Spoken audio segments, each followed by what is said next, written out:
last left GNCC Racing, Walker Fowler and Chris Boar were in a death match duel right down to the end. Chris Boar won his 6th championship, and now Walker Fowler is ready to challenge yet again.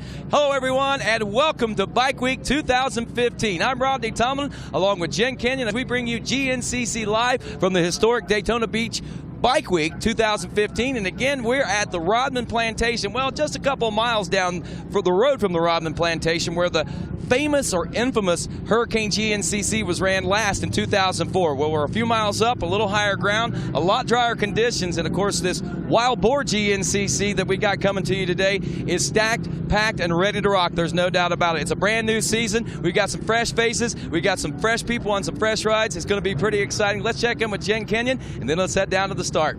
The 2014 racing season left a lot of anticipation for GNCC racing fans heading into round 1 here today. Chris Boar and Walker Fowler put in an epic battle in the last round of 2014. But the interesting thing to note is that both riders are coming in with a factory Yamaha ride for 2015. Chris Boar has historically been on yellow Suzukis for all of his 6 championships, but this round will be the first time we will see that #1 plate on the blue bike. So that's going to be an interesting factor heading into this round. But we've got a lot of other riders besides those top 2 that could make a shakeup here in the first round. You never know. We have Adam McGill, the 521. He's always a strong competitor. He's the only other rider besides those 2 top finishers to get a win in 2014. He's going to be strong. Chris Bithell, Jared McClure, all guys who are really fast. Our XC2 Pro-Am class, we've got Cole Richardson defending his title on that Yamaha machine as well. So Rodney, let's get things started. We got 2015. We're going to kick it off in a big way. Let's get today's lineup.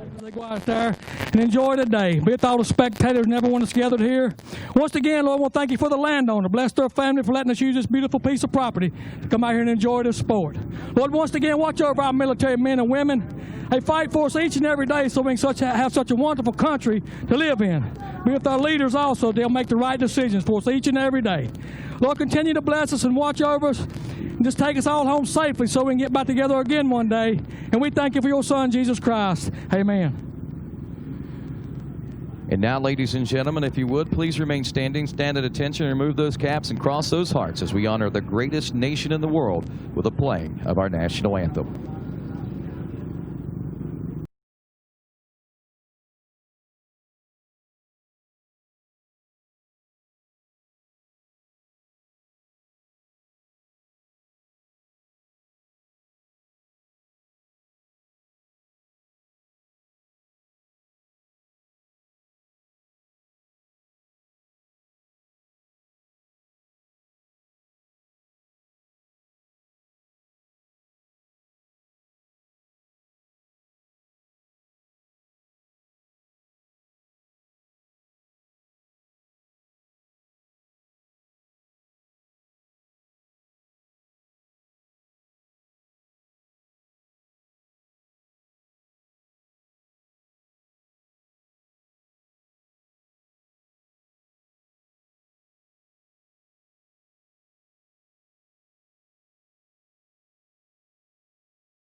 There you have it, folks. The stage is set, and GNCC Racing is about ready to take the stage here at Bike Week 2015 at the Rodman Plantation.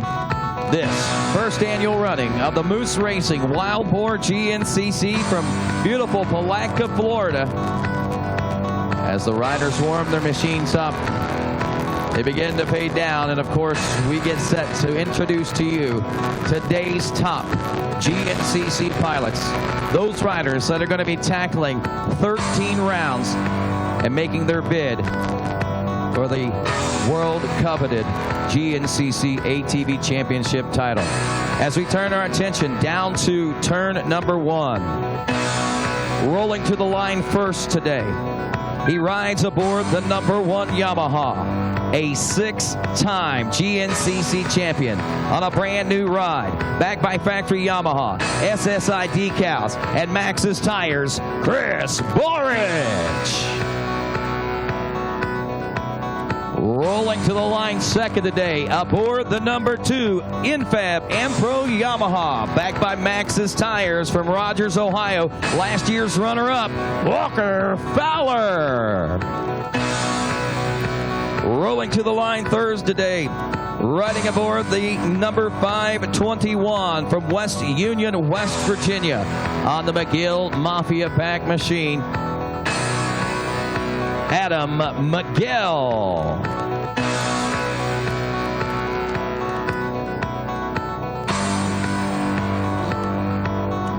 Rolling to the line today, he was 4th in points after last year's championship season. He hails from Casca, Pennsylvania on a JMR Racing backed Honda, backed by the folks at ATVriders.com, the Sneaky Snake, Jared McClure. Rolling to the line today, the Snake definitely giving us a good drag there. And of course, rolling to the line next today, he was 6th after last year's overall points, 5th in the XC1 Pro Class, riding the number 6 from Bidwell, Ohio, on a brand new ride, a B. Neal Motorsports backed Yamaha machine from Bidwell, Ohio, Bryson Neal.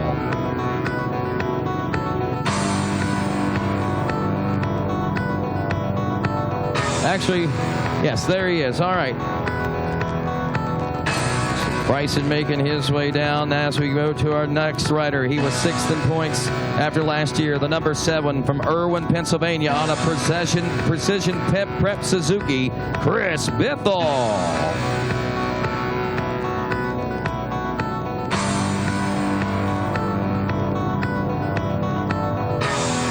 Rolling to the line next today, 7th in points, a rookie from last year, skipping the XC2 Pro-Am, a sophomore this year from Mount Pleasant, Pennsylvania, on a Coastal Racing Waynesburg Yamaha, backed by LSR, Axis, and Moto Experts, Jay Shadron.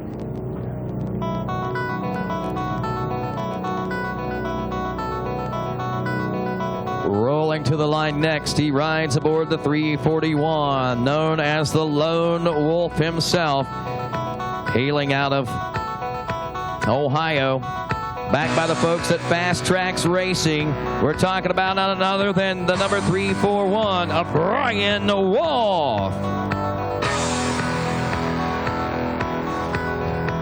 Rolling to the line next, he finished 9th in points after breaking his jaw halfway through the season.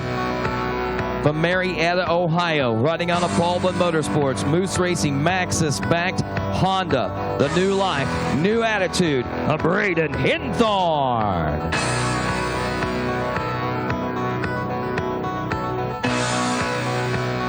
Wow. Rolling to the line today, 10th after last season. He rides aboard the number 12 out of Hopedale, Ohio. On board the BNR Yamaha, Kevin Yoho. Rolling to the line today, 11th aboard the number 14 from Manchester, Maryland. On board the Yamaha, Landon Wolf.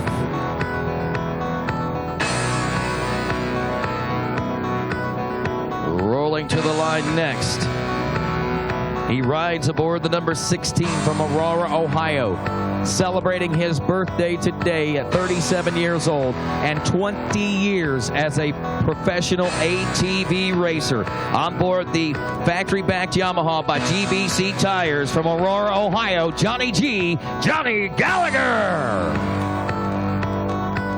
And last and certainly not least, aboard the number 13 machine from Akron, Ohio, on a BNR Maxxis Hauser Racing Yamaha, Josh Merritt.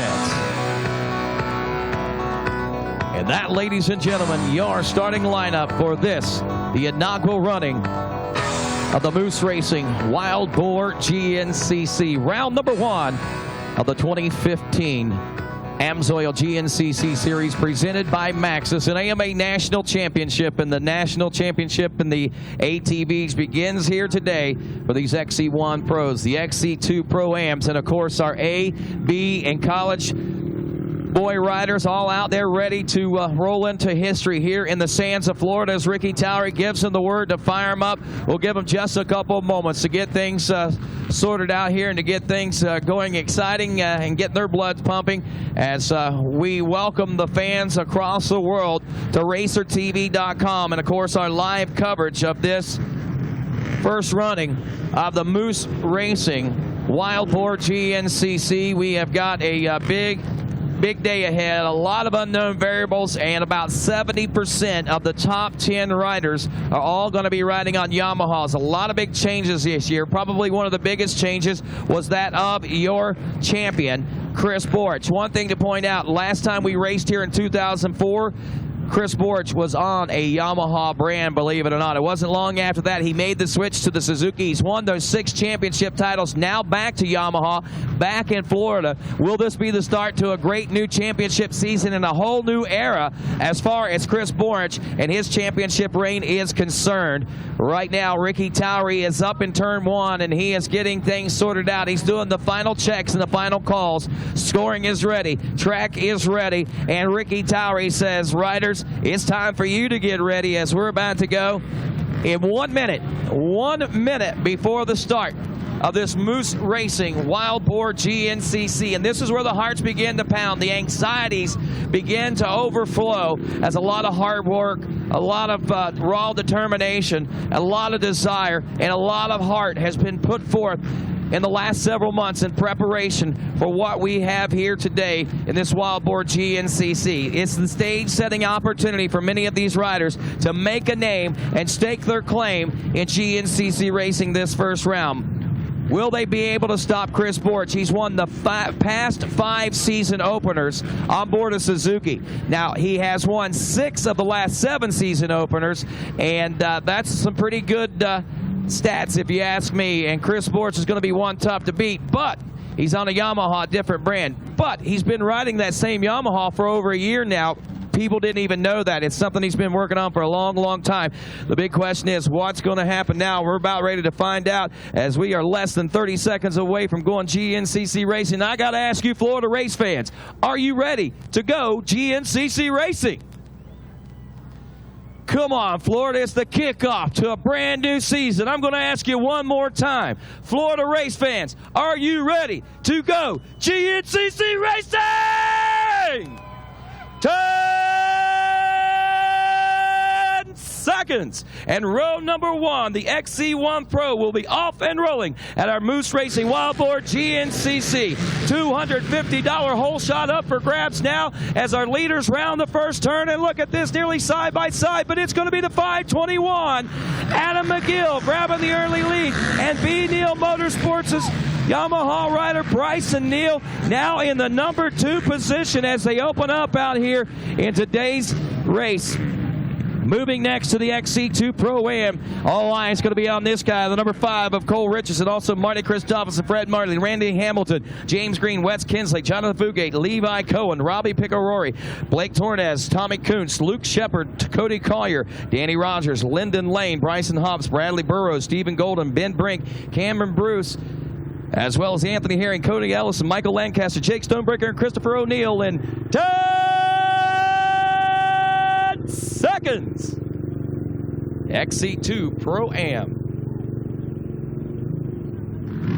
Off and rolling, $100 all balls, bearings and component whole shot award up for grabs now.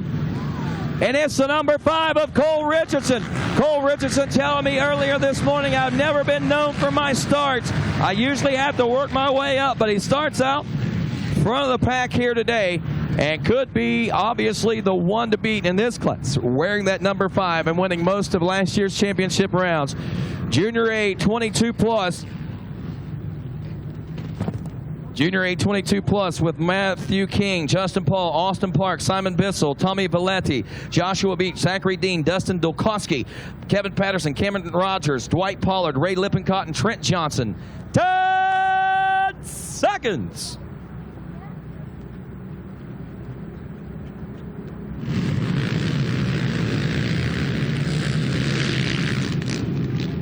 And the vet A, or excuse me, the vet A 28 plus coming up next. We got former GNCC pro himself, Todd Demery, also Wesley Stone out here in this one. Nicholas Camilli, Periaz Dunal, Jeremy Fontaine, Kenneth Kelly, Joseph Bosak, Matt Hanna, Walter Schumacher, and Matt Pierce. All here with us today in the Vet A 28 plus class, ready to go on Ricky Towery's cue as he lets them know it's time to roll in 10 seconds.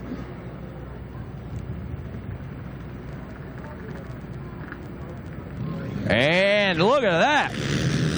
Off like a rocket in that college. Excuse me, in that Vet A 28 plus class. Now to the College A class we go next. As we check in with Kristen Meyer, Kenny Schick, Nick Royalty, Bodie Lamoureux, Devin Feehan, Ryan Hurlbut, Brad Pearson, Brandon Eichard, Corey Kozlowski, Corey Silverthorne, Noah Landis, Gage Rickman, Austin Abney, Anthony Barnes, Wesley Wolf, Bo Cagle, and Brett Cover. All ready to roll here on Ricky Towery's cue as he readies these riders and lets them know it's time to go in 10 seconds.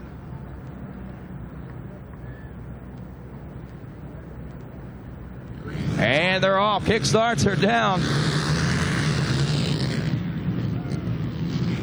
College A rounding that first turn. Some of the up-and-comers in our sport, including that rider right there. 424, Brad Pearson out of Elmore, West Virginia. Senior AB class coming up next.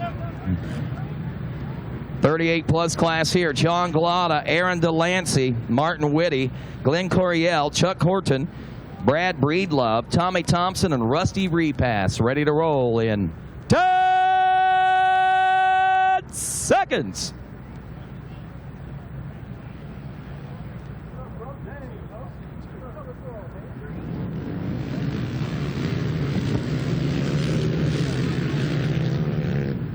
Welcoming out our friends from DP Brakes here this weekend, as not a lot of brakes being used at this moment, as it's all throttle control, I think, through those first few turns.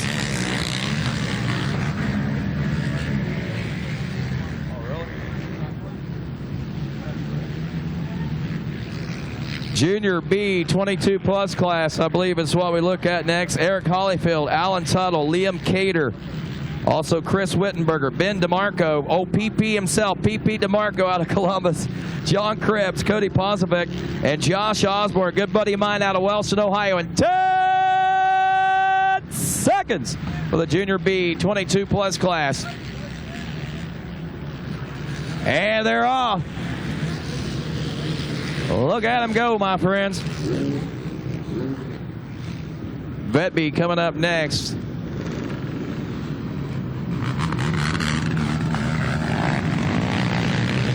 PP DeMarco, Ben DeMarco. The story behind that, last year he didn't have a chance to hit the porta potty, so he had the PP in his pants, he said last year. So that's why he's become known as PP DeMarco. But Vet B 30 plus class, Jeremy Gouchard, Sam Lamp, Charlie Rogers, Chris Davidson, Casey Edwards, Gregory Westfall, John Salsa, Mark Smith, Daniel Webb, Brian Locke, Bill Cole, Steve Barber, Adam Reed, Derek Malone, and Philip Thayer. Less than 10 seconds to go for these guys now. Vet B off and rolling. And by the way, PP's, that's how he reintroduced himself to me. He comes up and says, hey, remember me? I'm PP DeMarco. I said, oh, I can't forget you. Vet B off and rolling right now. We can't forget them either. Oh! 7-7-3. Phil Cole out of Pixatawe, New Jersey, actually able to thread that needle and grab the early lead and hole shot, but will he be able to hang on to it as we head down to our College B 16 to 21-year-old class? Spencer Modlin, Brandon Barnes, Dustin Atkinson, Charles Dawson, Michael Schaefer, Nick Maynard, Andrew Manbeck, Weston Scott, Donald Boylan, Peyton Wallace, Scott Pearson, Colton White, Frankie Egress, Cameron Horton, Braden Schick, Preston Williams, Jeremy Hill, David Jensen, Chandler Berner, Colin Gerber, James Sabella, Levi Metzinger, Ryan Bovis, Jamie Wells, and Tanner Walker as the green flag flies on this one, my friends. Our final row off and rolling. And GNCC is in full swing. We still got a couple of guys on the start line right now. Oh, mercy. And one more guy still stuck on the start line. They're working on that machine. Meanwhile, the rest of our near 200 riders out on the racetrack with us today have made their way out onto the course, and we'll be checking back in with them here in a few moments. Jen Kenyon standing by with Fred Andrews over in the Race Day studios right now. We'll be back with more RacerTV.com and GNCC Live right after this.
Hello and welcome to GNCC Live here on RacerTV.com, the opening round of the AMSOIL Grand National Cross Country Series presented by Maxxis and AMA National Championship.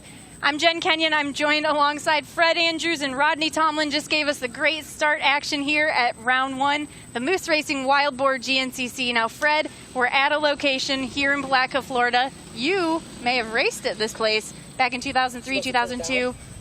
We're at it. It seems like a whole new atmosphere here in 2015. Yeah, last time I was here, Jen, it was really raining. It was watering. Water was up to your knees actually on the starting line, so it was a real mud fest. It was no fun for anybody. But today we've got perfect weather conditions. We're at a great facility. They got a lot of high ground, and the track is really good going through the pine forest. It's able to make a lot more lines than a normal little Florida track. The sand was good, and today we're looking forward to some good racing. As you can see from the TV here, these guys aren't even dirty. You know, last year we had a few mud holes and it was really bad, and people, had a hard time getting through. But this year, the track is good, the weather's good, the guys are getting through, and looks like everybody's having a lot of fun. Yeah, that's right. We just saw the starting, the whole shots take off there.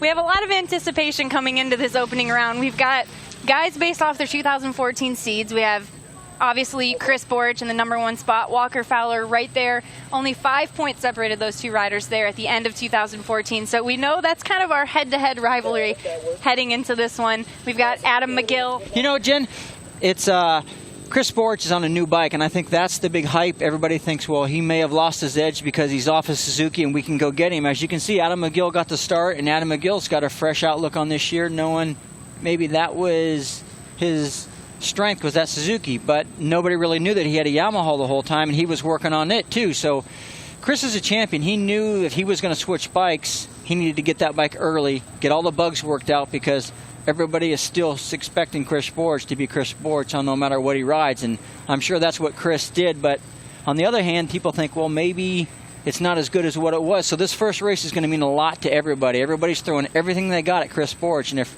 Chris goes out there and hands them their butt, well, then they're all going to be scratching their head again. You know what? That was interesting off the start. We either see Chris Borch get an explosive hole shot or maybe not so great. He didn't actually fire his bike on the first try off the starting line, so he was one of the last ones off the line. But as we know, that doesn't mean anything for Chris Borch. That's just simply part of the first lap. I expect him to be right up there in the mix as well. But you know what? We're going to take a look at the track that these guys are riding out there today. We caught up with Barry Hawk, and he's going to tell us all about what we've got for the track conditions.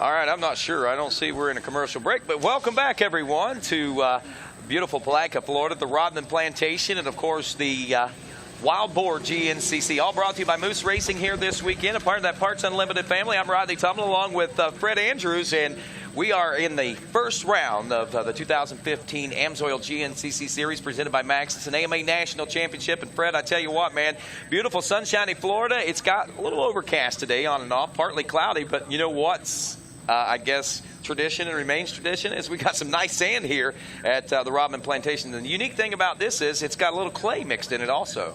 Yeah, Rodney, I don't think anybody down here is going to complain about the weather. After the way it's been up north, we're all happy. It could be 40 degrees, and I think we'd be happy. I left 15 inches of snow. Yeah, it was 15 below when we left too. And no, we come down to a great facility. It's got some sand in it, and it's got some clay, so it's a little bit different. But once you get in those pine trees, Rodney, it gets really pretty sandy. It's going to get the typical Florida whooped out. We're going to get some palmetto bushes and some roots out there, and it's going to be a really fun day with the conditions being perfect. I don't think that sand's too dry. It's definitely not too wet, so we're in for a really good racing. As we check in with our XC2 Pro-Am class leader, Cole Richardson on the NFAB Am-Pro Yamaha team, part of that Randy Hawkins mastermind team that he's got over there with Walker Fowler on the ATV side. And, of course, now I believe Grant Baylor and Jordan and all those guys back at Am-Pro this year. It's going to be a big year over there for those guys. But they're doing good in the XC2 Pro-Am class right now. We'll get to some official updates as far as timing and scoring is concerned here in just a few moments. They have not completed the first lap yet, so we're working on that right now. What we're looking at right now, I believe this is what we call the FMF PowerPoint region. We see a lot of those FMF banners down there. And this one is got its trickiness to it. Talk a little bit about this section of the track and what kind of challenges you think are going to develop, because that sand, it looks like it's kind of horsepower robbing right through there.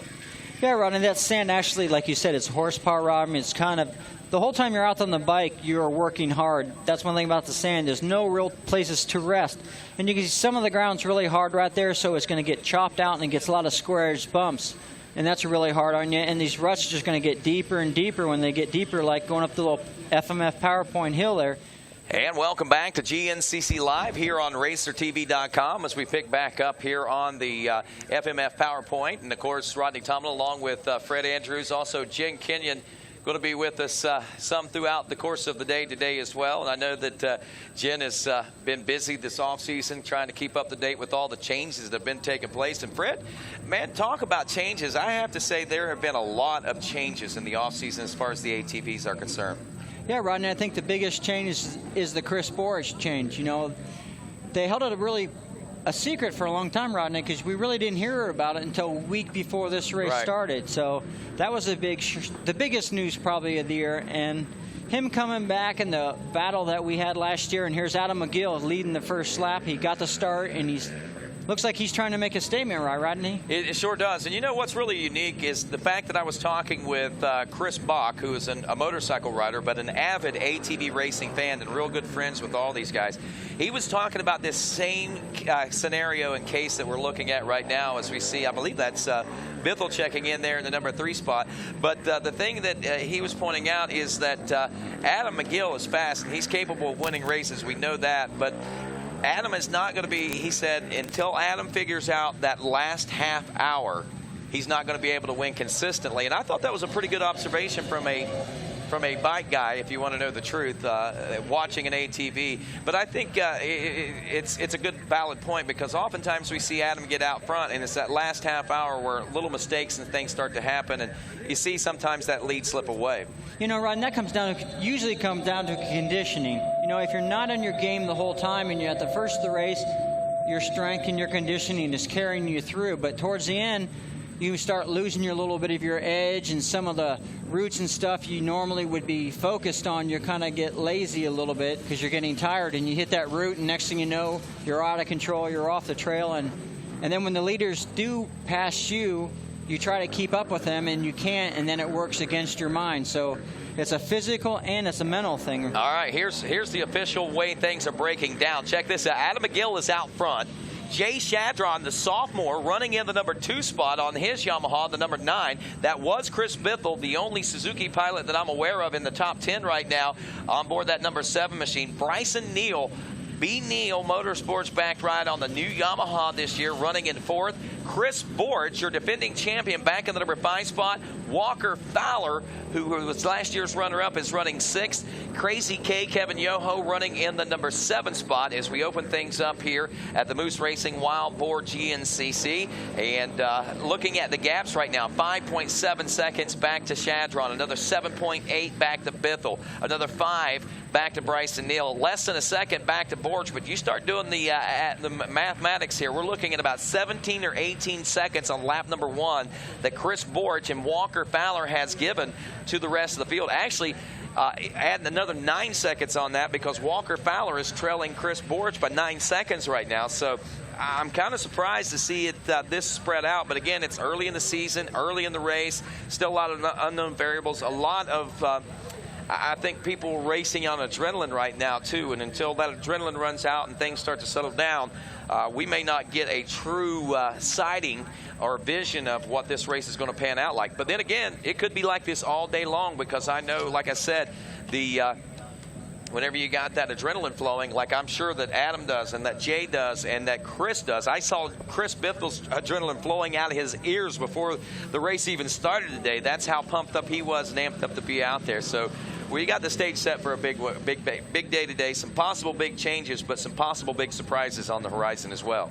That too, Rodney. And this first race of the year is like the last race of the year, because you want to go out there, you don't want to do anything crazy because you want to get points. It's the start of your whole year. So these guys can just be kind of letting the race come to them a little bit more today than they normally would too, because they don't want to hit a tree and have it take you out and get no points, and that kind of gets your whole year going on a sour note. So everybody's just kind of trying to be consistent this first lap and get it out of the way. And, you know, Chris Boar's has been down here working hard. Walker Fowler's been down here working hard. Those guys aren't going to worry about getting tired. Maybe the guys in the front haven't been fortunate enough and can be training as hard as them. So I expect the pace to be picking up as the day goes on. I do too. I got to say, I've been a little bit surprised that we aren't seeing intense speeds through that FMF section, and I guess a lot of it has to do, and that's probably why they put the PowerPoint down there, because it takes a lot of power to get through there. But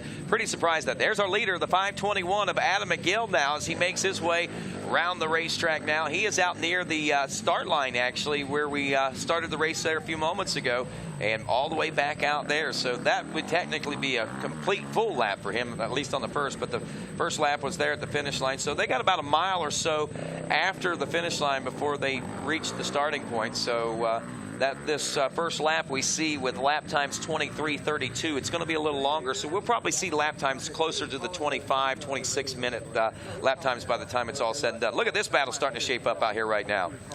Yeah, I think that's Chris Borich there with Walker right behind him, and they're starting to move their way towards the front. Yeah, it looks like they've reeled in Bryson Neal, the number 4 ride. So we've got a 3-way shootout starting to rise up there. Now Walker has closed that gap of almost 9 seconds between he and Chris Borch now. So that's a good sign for him, and that's a good sign for us, because if those two hook up, man, it's could be a big show that they're going to be putting on. Oh, yeah, if those two hook up and can work together, now that they're teammates on their Yamaha, you know, they can work together and get guys good moving, and they can move to the front for sure. But as you can see, Adam McGill was going across that field right there. He's not wasting any time, and he doesn't want to give those guys any breaks to catch up. Checking out this turn out here. There's the pro pit region now. We see all the teams are out there. They're all ready themselves. I don't expect or suspect anyone actually making any stops right now, but you can see the teams are all ready if that be the case. And you know, Rodney, one thing about the sand is different than up north also is we lose a lot more fuel down here. Mm-hmm. So you almost need to come down here and put a tank of gas in your bike and see how far you can go, because if you can go an hour and 15 at home, when you come down here in the sand, you're going to be lucky to do an hour. Wow, I tell you what, Adam McGill stretching this out. He had only a 5-second lead over Jay Shadron when we last checked in at the finish line, but right now we see the entire length of the pro pit area where Adam McGill was not in sight, but Jay Shadron, Chris Bithell, Bryson Neal, Chris Borge, and Walker Fowler were all nose to tail coming down the pro pits. Keeping an eye out back there now to see how some of the rest of the riders are starting to fare. And one rider I'm going to keep a very close eye on right now is Cole Richardson. We saw him riding very strong. And, of course, Richardson running 7th place overall from that XC2 Pro-Am class. And right now, as we're taking a look at this track, you talked a little bit about it, but we kind of really wonder, what is this track all about? What have they done with it? What are the changes since the last time we were here? What can we expect? Well, I'll tell you what, Barry Hawk can give us the lowdown on that. Let's check in with our track description with Barry Hawk. Hello, we have a 11.5-mile track laid out here in Florida. In my opinion, this should be one of the best Florida tracks that we've ever raced at. Typical Florida, everything they have to offer. A lot of planted pine trees, a lot of oak stands, a few mud spots, mud bogs, and of course the sand. I think the track's going to get really, really rough today. A couple key parts of the course is from the 2-mile marker to the 4-mile marker. There's quite a few mud holes in that section, and I've been through every one of them. And there's some really good lines and there's some really bad lines. So I think it's going to be a key to the race today is picking good lines through these mud holes. Once they get through these mud holes after the 4-mile marker, another key part of the track is going to be at the 5.5-mile marker. We have the FMF power point, and it's a huge sand pit, and the sand is really, really deep sugar sand. So the track is going to get really, really rough there. Once they exit that section, they will actually come back to that same area again at the 9-mile marker. Once they get through there, there's a bunch of twisty turns in there, and like I said, it's going to get really rough and chewed up in there. When they get through there, they're going to head out towards the 10-mile marker in towards the finish line. They'll actually be in sight of the finish line, but they have to turn and go away from the finish line, and another muddy section right there. We have a lot of lines in there, but I think it's a very important part is going to be picking a good line through those pines and through the mud. I could see easily 3 guys going into there and a guy in third coming out in first. So again, it's going to be interesting, and hopefully everybody leaves here with a smile on their face. I think they most certainly will, Barry Hawk. Thanks a lot for that track description. There's Adam McGill. We're watching him continue to lead. He's excited. Yeah, he is. He's fist pumping in the air. He is going after it. You know, Adam McGill's probably going out there today, and he's just going to run as fast as he can, like it's the last race of the year, because he is moving. Yeah, man, talk about, you can tell he's feeling good. I noticed that this morning he was feeling good. You know, watching that track description, man, is that a new second place ride? I didn't see Shadron. That might be Shadron back to third. I think that Bithell has now moved into the number 2 spot. That's still B. Neal. That's still the number 1 back in fourth of Chris Borch, and the number 2 of Walker Fowler back in the number 5 spot now.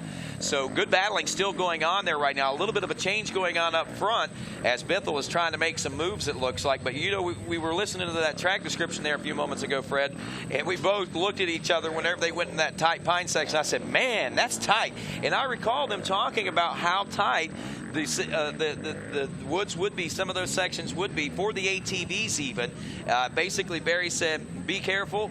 If you clip a tree, you're going to get stuck. And the good thing about it is you can pass, but there's a lot of stuff around you that you got to ride over in order to pass. It's going to be a challenge, and I love it, man. I think Barry probably onto something. This very well could be one of the best, if not the best, Florida GNCC trail we've ever seen. Well, you knew, too, Barry Hawk is one of the greatest ATV racers we had, and he was one of the good motorcycle guys. So Barry can lay out a track for both bikes and quads that will be awesome, that anybody would be happy to ride on.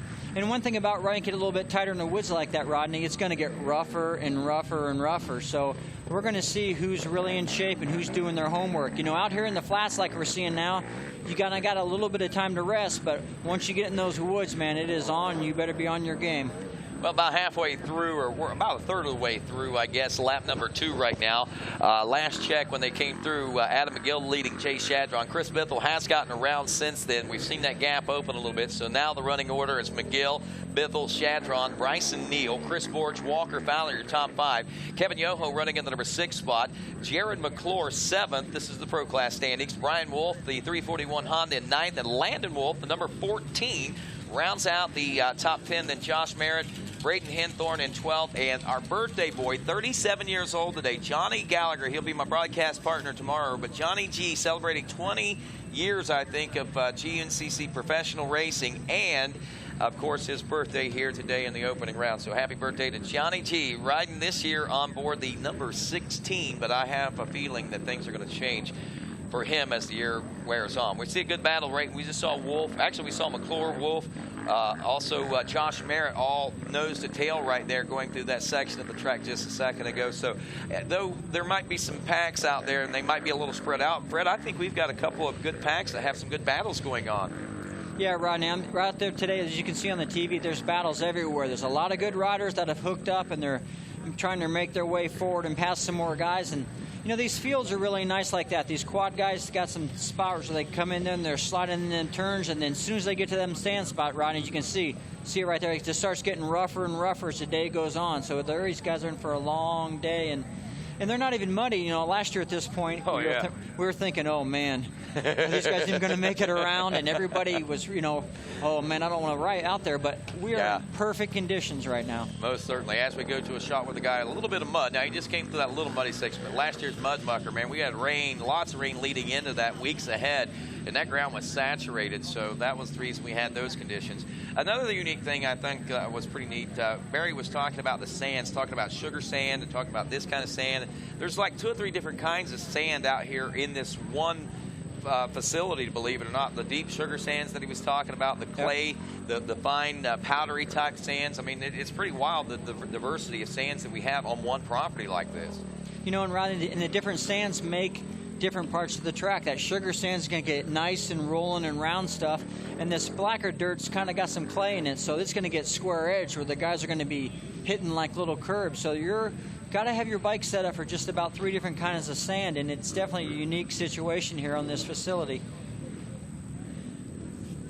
I'll tell you what, we got a lot of interest going on in GNCC racing, and obviously we got social medias, and we want to make sure that everybody is keeping involved with what's taking place. So we're going to ask you right now to tweet your podium predictions, your podium finish predictions, and hashtag those GNCC Live. You have a chance to win $250 in AMSOIL products.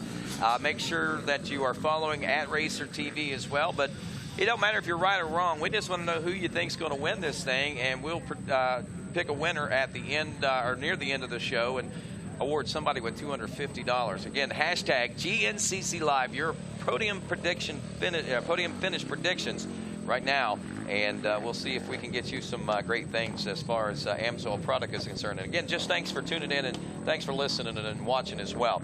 Cole Richardson and Marty Christopherson running 1 and 2 in the XC2 Pro-Am. Tommy Kuntz, AJ Kuntz as they call him, is actually running in third. AJ, the last 2 years, has finished on the podium at the opening round. Believe it or not, he has not been on the bike any this winter, I don't think. Maybe once or twice, literally. And he said he just came down. He said he's going to do what he's always done, and that's come down here and ride his best. In the last 2 years, it's produced podiums. He's riding in podium position right now. Christopherson is a minute 22 seconds behind Richardson, who's leading the XC2 Pro-Am. 34 seconds behind Christopherson is AJ Kuntz. Then Cameron Bruce runs fourth. Randy Hamilton, another rider that hasn't ridden, riding with Jared McClure Racing there, runs in the number 5 spot. Blake Tornes running in 6th. 7th is Bryson Hops. 8th, Cody Ellison. 9th place, the 201, Cody Collier. Collier was 2 years ago a top youth rider. He was one of the top youth riders. Last year, he dominated out there in the schoolboy class. He wanted to move up to the XC2 Pro-Am for Ironman last year, but not knowing exactly where he stood, there was better heads that prevailed and said, let's try College A and see where you stand there. Well, he went out in College A, smoked them, actually beat a lot of the guys on adjusted time in the XC2 Pro-Am, and they said, guess what, you're ready for XC2. And he's lined up out there today, a former morning overall champion running 9th in his opening round of XC2 Pro-Am racing, and rounding out the top 10, one of the staples in XC2 for a lot of years, it seems like. We're talking about Michael Lancaster. That's your top 10 here in the XC2 Pro-Am class. And again, overall, remember, Cole Richardson is running, or was running, 5th overall on time adjustments. We'll see here shortly as class leaders had checked in at about 1:37, I believe, and they were 23-minute laps. We're going to say at least a 25-minute lap, so 1:37. We're going to look at a little after 2 o'clock. I'm going to say probably another 8-10 minutes before we're going to see the leaders check back in at the finish line. I could be wrong. I don't have my normal scoring computer up, and that has a lot of the variables on there, but I'm doing this all on the fly right now. McGill, if he stays on pace, is really going to be rocking it. You know, Rodney, on the screen here a little while ago, Adam McGill went by, and he had 37 seconds on second place. Chris Bethel, yeah. Yep. And that means, wow, he's got at least that much on And last Shadrach. time going through, he only had 5 seconds. Yeah, it's crazy, man. I mean, remember when we seen him going through the field doing the fist bumps? I guess that's why. Got some good nose-to-tail battling going through the FMF PowerPoint right now, or through that sugar sand section out there. You know, and that's part of it, Rodney. Adam McGill's got that adrenaline going, and even if he's not really in that, I mean, if he's starting to get tired or anything like that, that adrenaline like that is going to carry him so far. And right now he's right on the adrenaline, so that's the only thing he's thinking about is getting that thing out front and putting this win in his pocket. No doubt, as we are probably about 45 minutes into this battle right now. And I believe that we may be looking to take a little bit of a break here for just a moment. So we'll be back with more GNCC live from beautiful, sunshiny Florida right after this.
welcome back to GNCC Live here on RacerTV.com. Rodney Tomlin, Jen Kenyon out and about, Jenny on the spot as we like to call her, and of course one of the greats himself and a former GNCC champion, Mr. Fred Andrews, giving you the call here today on our first and opening day of racing in 2015, our ATV racing. And wow, setting the stage for you, Adam McGill gets off, gets the big hole shot, wins an extra $250.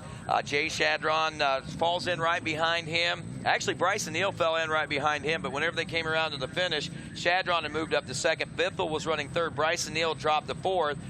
Chris Borch and Walker Fowler were running fifth and sixth place, believe it or not. And then Cole Richardson was seventh place overall after that first lap of racing. And right now, we got Adam McGill out front. Chris Bithell is second, Jay Shadron third, then Neal, Borch, and Fowler still running nose to tail. But the big thing is, again, last time, Fred Andrews, what was that gap between first and second? 37 seconds. Man, like we were talking before the break. We need to do the mid-state report thing? The thing that we were talking about was just the adrenaline and the drive that he has going into this as we are approaching the halfway point. We have not yet seen 2 laps. I'm assuming that this is going to be a 4-lap race, so we'll hit the midway point in the mid-state Chevy midway report coming up shortly after the second lap has been completed. Right now, though, we continue to watch on the track, and according to my calculations, within the next 5 minutes, we should be seeing leaders at the finish line, and that should still be Adam McGill at the helm in that one. The big question is what's going on behind him, and that's what's going to be so much fun to watch. See how it all unfolds. And we got some good battles going on back behind him too, Fred. We got Yoho, McClure, Brian Wolf, and Landon Wolf, and those guys going at it. They're pretty tight together as well. Have you shown a picture of them yet?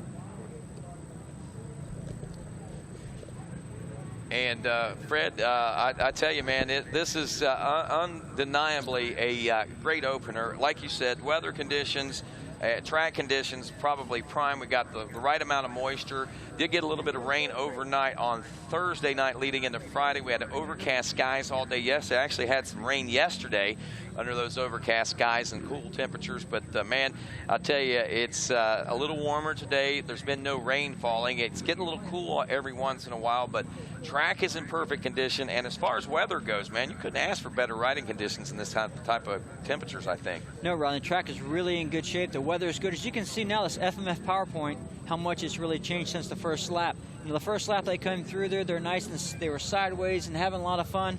Well, Adam McGill just came through there, and he was up on 2 wheels. Them ruts are getting so deep that them quads are almost 2-wheeling all the way around the corners. And it looks like there's actually some moisture coming down where Chris Bithell's coming through right now. See how deep that's getting there, and there's some moisture. So them ruts are just getting deeper and deeper, and then they're just actually gliding on them skid plates. So them are just, it's really amazing how this track changes every lap. Well, I tell you, you're right. It does change every lap. And something else that has changed, there is not much company on the rear bumper of that second place ride now, but third place, still under all kinds of pressure. That's still the young soft. No, that's now the number 1 out in the number 3 spot. It looks like Chris Borch has made the pass. He's gotten around Bryson Neal. He's gotten around Jay Shadron. And now taking over the number 3 position out here at the Walker Fowler right there behind him. So Walker Fowler's keeping close, and maybe this is it. Maybe Chris Boar just says, okay, it's time for me to go. I got to get by these guys. And it would have been interesting to see, Rodney, how much he can catch the leaders with this little bit of track we have left. No doubt about that. We're going to be keeping a very close eye on that. There is the is that the number 6? I believe that's Bryson Neal possibly now. He has faded back a little bit now. Seeing some big changes going on there. It's pretty crazy, and I'm sure it's got to be that single tight track, those tight pine trees that we've seen on the track description out there, Fred. I'm sure that these riders, especially some of the younger riders, may be getting under that pressure, getting that heart rate up, anxieties from the seasoned veterans breathing down their necks and stuff. They're probably going to make those mistakes in there, and that's probably how Chris Borch forced himself back up into contention now. Yeah, you know, Chris Borch, he's not going to make any mistakes, and if I was one of them younger guys in the class and Chris Borch came up was putting the heat on me, I'd actually let him by. You know, because Chris knows what he's doing. It's so much easier to follow a person, and if you can latch on to Chris Borch for half a lap or something, you know you're going to be gaining time on the guys in front of you. You most certainly will. And on top of that, if maybe you can mimic what he's doing, you might be able to actually find extra speed yourself, learn new techniques and things of that nature, and different ways to attack lines and stuff. It could be very beneficial to let somebody faster go by you and just try to follow. And you know, like it's too, Rodney, it's amazing how deep these ruts are getting, that they're actually getting down to the moisture. They are. You know, that has a potential to be a mud hole here shortly. It does. That could be a sticky spot. You're right. And here's another thing. Look how deep those ruts are getting. Those are 2-line ruts. That means that we're going to probably start to see some of these quads start to bottom out in high side, so to speak. Yep, catching the skid plate in the center. So they're going to have to, one, make a new line, either tighter or wider, and that could be interesting, or dig to China, one of the two. That's a possibility in this sand, no doubt. So we are getting closer and closer to the finish line. We see, I believe this is near the finish line. There's Walker Fowler's dad, Danny Fowler, standing by there in the closing moments of lap number 2. He's watching with bated breath like so many others. And you know what he's watching there on his phone? Timing and scoring. He wants to know where everyone is out there on the racetrack. And right now he knows his rider is at least 40 seconds behind the leader at this point. Wow. So yeah, that's a lot. That is. You know, and actually, I think it's longer than that from what we've seen the halfway points or what Adam was actually putting time on them. But now that Chris is in the lead, is he bringing that little trio of him and I guess maybe Chris, Cole Richardson. Cole Richardson, I mean, maybe with Boar. Actually, it's Jay Shadron right behind. Shadron and Walker. Yeah. Are they caught on to Chris's heels? Are they pulling forward? So is that gap going to be as big as it was, or it's going to be closer? You know. Yeah. Now this time when they stop for the pits, you know, it's going to be exciting to pit area too, because you're going to want to get in and get out quick, and if that trio can get in and get out together again, that's just going to help pull them forward. But you know, also, with Adam being out front, he's going to come in the pit and he's probably going to be on fire. He's going to be so excited, he ain't going to care if those guys are all three together or not, because he just wants to stay out front. Pitting strategies could be a key issue here today, Fred. We've seen riders in the past go an extra lap to try to maybe stretch situations and circumstances out. We've seen him pit early to try to do things. But like you said out here, man, this sand, and especially the different types of terrain different types of sand that we have in this terrain, we're not real sure what kind of mileage these guys are getting, and you really don't know until you fuel up in these conditions what kind of mileage you're getting, and then you can start figuring out. So it's going to be hard to play a pitting race game today. I think guys are just going to have to pit on schedule regardless of how close they are or how far apart they are. And too, Ryan, I think it's the time. If it's going to be a 4-lap race, well, you know you're going to have to pit once. So do you want to pit with the guys in your little pack that you're in or not? I mean, Adam McGill, if he's in the lead and he only has to pit once for the 2-hour race, and we're going to go 4, so he knows he only has to do it one time, he can pit by himself and not worry. But if I was in that little trio, if those guys go,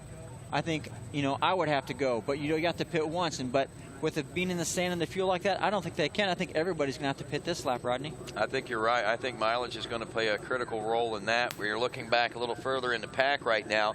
Saw Braden Henthorne, the 934, making his way around there just moments ago on that Baldwin Motorsports back machine. Johnny Gallagher running in the 14th place position behind him. And pretty amazing, I think. We only see one XC2 Pro-Am rider in the top 14. Marty Christopherson is 15th, so that's your second place XC2 Pro-Am rider. So pretty solid XC1 riders right now, with only one really making any marks from row number 2. And here's something surprising about that. Was talking with Cole yesterday, and we were laughing and joking and what strategies and things like that were here in Florida. He goes like, man, I always get horrible starts here, or I always get horrible starts. So he goes, I don't think that's much of an idea, you know, getting a hole shot and going out and winning, because that'd be the ideal thing to do, but because that just normally don't work. He goes, I just take what I can get on the start and just work my way up from there and then go. That's a 4-lap race. Yeah, 4-lap race. 2-lap board is coming out, and therefore today, Cole actually got the hole shot and has not looked back, man. A minute and 22-second lead is what he had over second place there just a lap ago. So it looks like Cole hasn't lost any of his speed from last year. He's been on his game. He's worked hard all winter, and he's coming out here to show that he's the man to beat in that class again. Hey guys, this is Jen. I'm going to chime in for just a second. I'm down here at the finish line. All the crews are down here watching their guys come through. I did find Joe Borich, and I asked him, what's your guys' pit strategy? And he said that they pit on the hour. And he said it was okay to say that out loud. And he said, I could change it if I want, but our strategy is we like to pit on the hour. So he thinks the next time that Chris is in the pits, he will get some gas. Well, there you go. Thanks a lot, Jen Kenyon, for that update there. As you said, 2-lap board is out. We will do the midway report coming up after these guys have secured their second laps so far. We're working on that second lap, and there it is. Adam McGill has turned his lap in, and right exactly about what, actually they're a little slower than what I expected. I was expecting about 28.5 minutes, but they're actually 29:01. Chris Bithell checks in second place, 36.6 seconds, so maybe a little time has been gained out there by Chris Bithell now. 14:07 was when he was scanned. Lap time 29:24. So Bithell made up time out there, but at the same time lost it, moving into second place. We got some other changes going on. Chris Borch is in now, 29:33 lap time. He's 15.8 seconds behind Bithell right now, so we'll call that 16 seconds. And wow, that's 52 seconds behind Adam McGill is what he's looking at right now. Bryson Neal checked in the number 4 spot, 4 seconds behind Chris Borich. Walker Fowler is 5th. Jared McClure dropping to the number 6 spot now aboard the number 4 machine. As we look back to 7th place, where is Jay Shadron? Remember, the young sophomore was doing so well in the early part of the race, got off to a good start, was running second place for a good portion of the time out there, and has now, or not second place, but was running a solid, yeah, he was running second place. He's dropped to 7th place now behind McClure. I got kind of sidetracked there watching these names and stuff move, but Shadron was running second. Saw him drop to 3rd. He was battling with Borch and those guys for some time, but now has dropped to the number 7 spot. We have seen some adjustments on the results, and I'm going to reread these. It looks like a little different than what I read a moment ago. McGill, Bithell, Borch, 1, 2, and 3. We knew that. Walker Fowler is 4th. Bryson Neal is 5th. I had Fowler is, or excuse me, Neal is 4th and Fowler is 5th, but it's vice versa actually. It's Fowler in 4th, Neal is 5th. 6th place Jay Shadron. Actually at 7th place Jay Shadron. 8th place is Cole Richardson. Richardson, well, we'll wait and see if he's still able to do that or whether he's able to move up. Waiting on the XC2 Pro-Am riders to check in also. You and I noticed, Rodney, coming in the pits that Chris Borch had his goggles off already. And that's really not a situation that you want to be in the sand, because I think they're, even after the finish, they have a long way to the pit. So he must have caught some debris or some kind of happened to take his goggles off, because he was a lot closer to second place than Bithell than he was coming in. So something must have happened where he had to take his goggles off, and that's not the ideal situation right now. But lucky for him, he's going to have to stop and get goggles, but he can also fill up, so we can kill 2 birds with 1 stone there and just put his charge back on again. Got to save those eyes until that comes around, though. But right now, Cole Richardson checks in, class leader in the XC2 Pro-Am. He is 8th place overall. Kevin Yoho, as I like to call him, the number 12 is 9th place. In 10th place, we're looking for Brian Wolf to check in here in just a few moments. And Fred, I tell you, man, again, a good second lap here. We've seen a lot of changes. We're seeing some things we kind of expected to see, and maybe even a thing or two that we may not have even expected to see. I think that quite possibly that maybe the players might be the ones we were expecting, but I honestly, early in the race and it being Florida, I'm a little surprised. I am too, Ryan. I think the players are there, but it's a little more shuffled than what we thought. I thought, you know, Borich and Walker from last year's race, when we came in and we were both standing up in the air when we didn't know who was going to win. It was so exciting. But these other guys have done their homework, and like I said, McGill, he's for real. He's letting you know what, last year he had some bad luck and he did really good at some races. He wants to start his year off with a win, or at least showing that he's ready and get that monkey off his back, where everybody, you know, even like Bach said about him, maybe the last half of the race he loses concentration. Well, maybe he's worked on that, and he's going to show everybody today that, you know, he's over that. Or if these guys aren't close, he's got nothing to worry about either, so that it may be even more of a help to him. It's going to be interesting. Now, there's that traditional bumper. You can't miss that bumper, whether it's on a Yamaha, a Suzuki, a Honda, or whatever. That was Chris Borich running in the number 2 spot. Looks like he's gotten around Chris Bithell now, back in the number 3 position as we check out near the start line right now.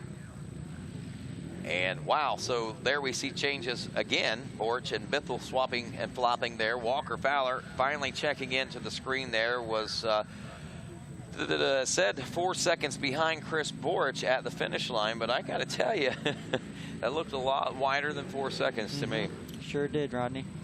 Don't know what's going on, but again, a lot of things can transpire out there throughout the course of the races like this. But so 2 laps down, McGill, Bithell, Borch 1, 2, and 3. Walker Fowler 4th, Bryson Neal in 5th. Jared McClure checks in 6th. Jay Sadron is 7th.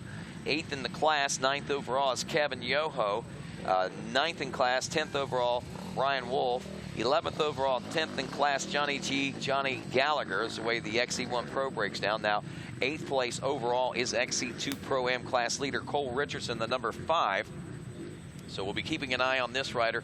And podium predictions, actually, you can make yours. I know Chris Bach made his earlier today. You know what? His prediction was, he said he would not be surprised to see 3 Yamahas on the podium today. He would not be surprised to see XC2 Pro-Am take 3rd. He said his call on it was, he says, I'm going to go out on a limb here, and he said, I'm going to say Borich, Fowler, Richardson. It's amazing how his blood turned blue so quick. Huh? Well, you don't have a whole lot to choose from. Jim Kenyon, I believe, is standing by. Jim, what's going on? Yeah, guys, I'm down here in the pro pits. Walker Fowler just pulled in. Chris Bithell and Adam McGill both pitted. Here comes Chris Borch right in front of Walker Fowler. Walker's going to take off and get out past Chris, and here he is getting a goggle change, as you can see on your camera shot. Wow, so change is going on right there. You know, here's something very interesting. No sense of urgency whatsoever for Chris Borch in that pit stop. None. No, Rodney, none. I think the important thing was he knew he has to be full.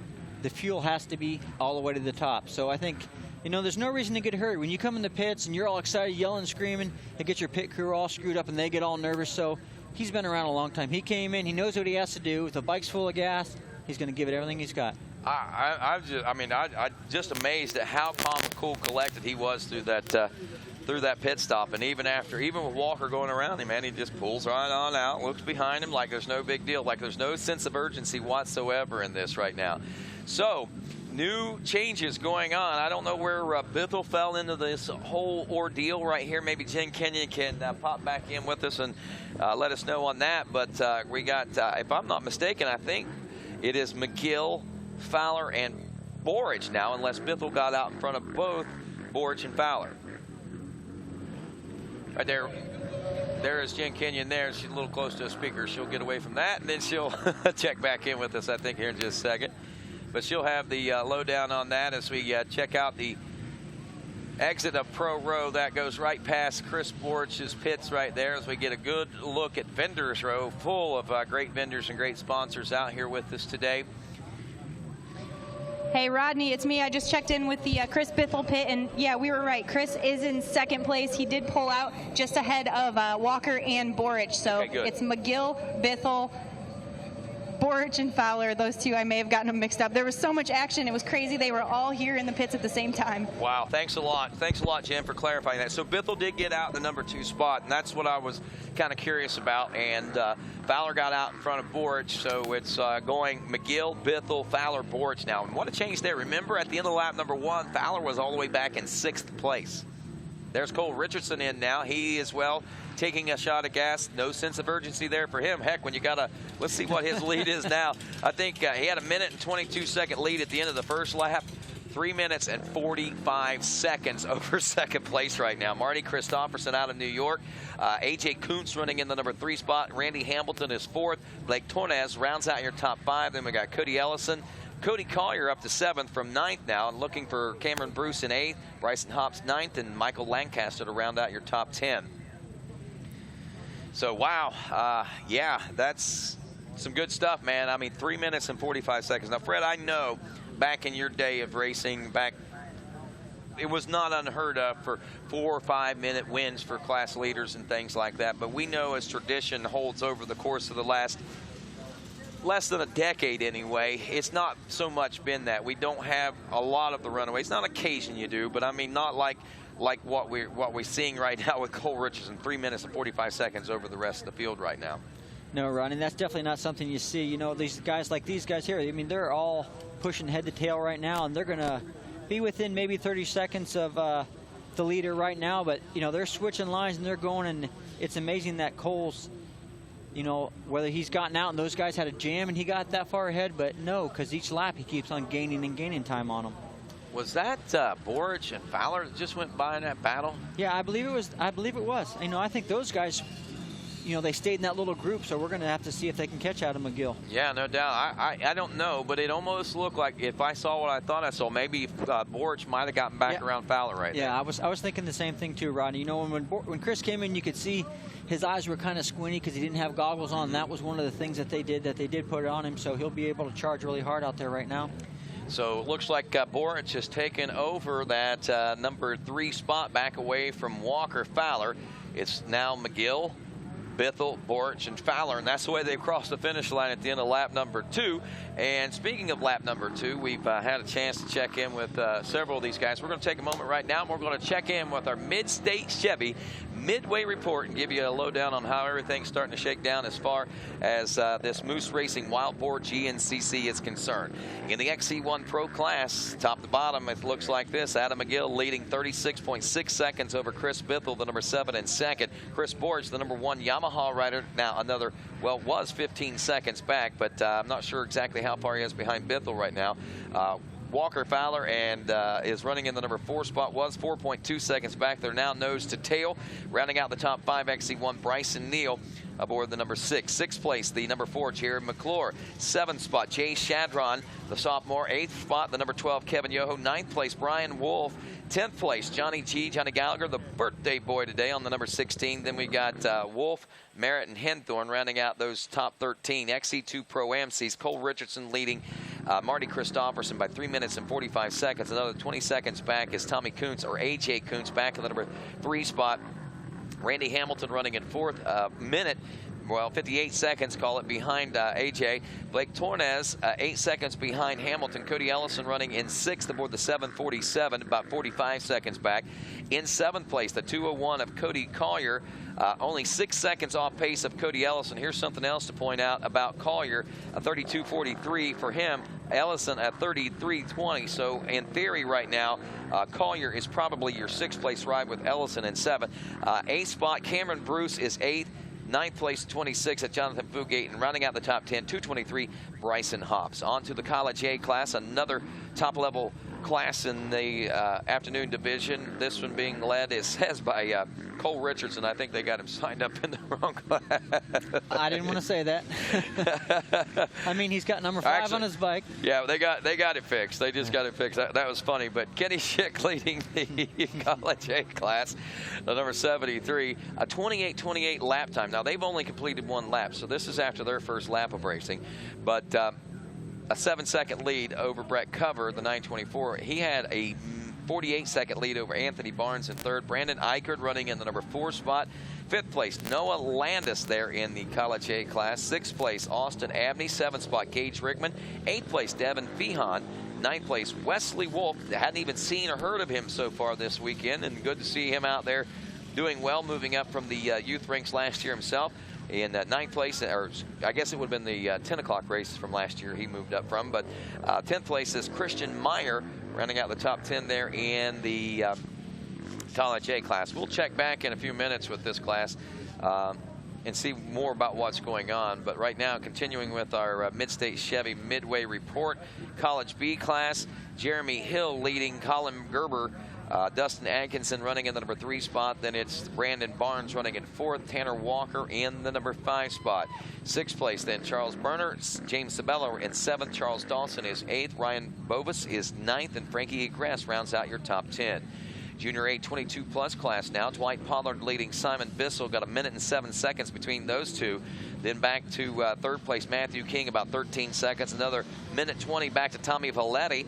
He's running 4th aboard the 101. We got Kevin Patterson in 5th aboard the 444. Austin Parks then followed by Justin Paul, 6th and 7th. Zachary Dean is 8th. Joshua Beach in 9th. And Dustin Dulkowski rounds out your top 10 there in the Junior A 22+ class. What's going on? Oh, I thought you saw something on the... No, Adam McGill just came through, and I had my watch on to see how big of a lead he actually had on the next guy. But he still isn't coming. Adams into 40 seconds right now, so Adams looks like he's putting a little bit of time on him, Rodney. Wow, keep an eye on that, Fred, and I'll continue right here. Feel free to jump in as we look at the Junior B22 Plus class.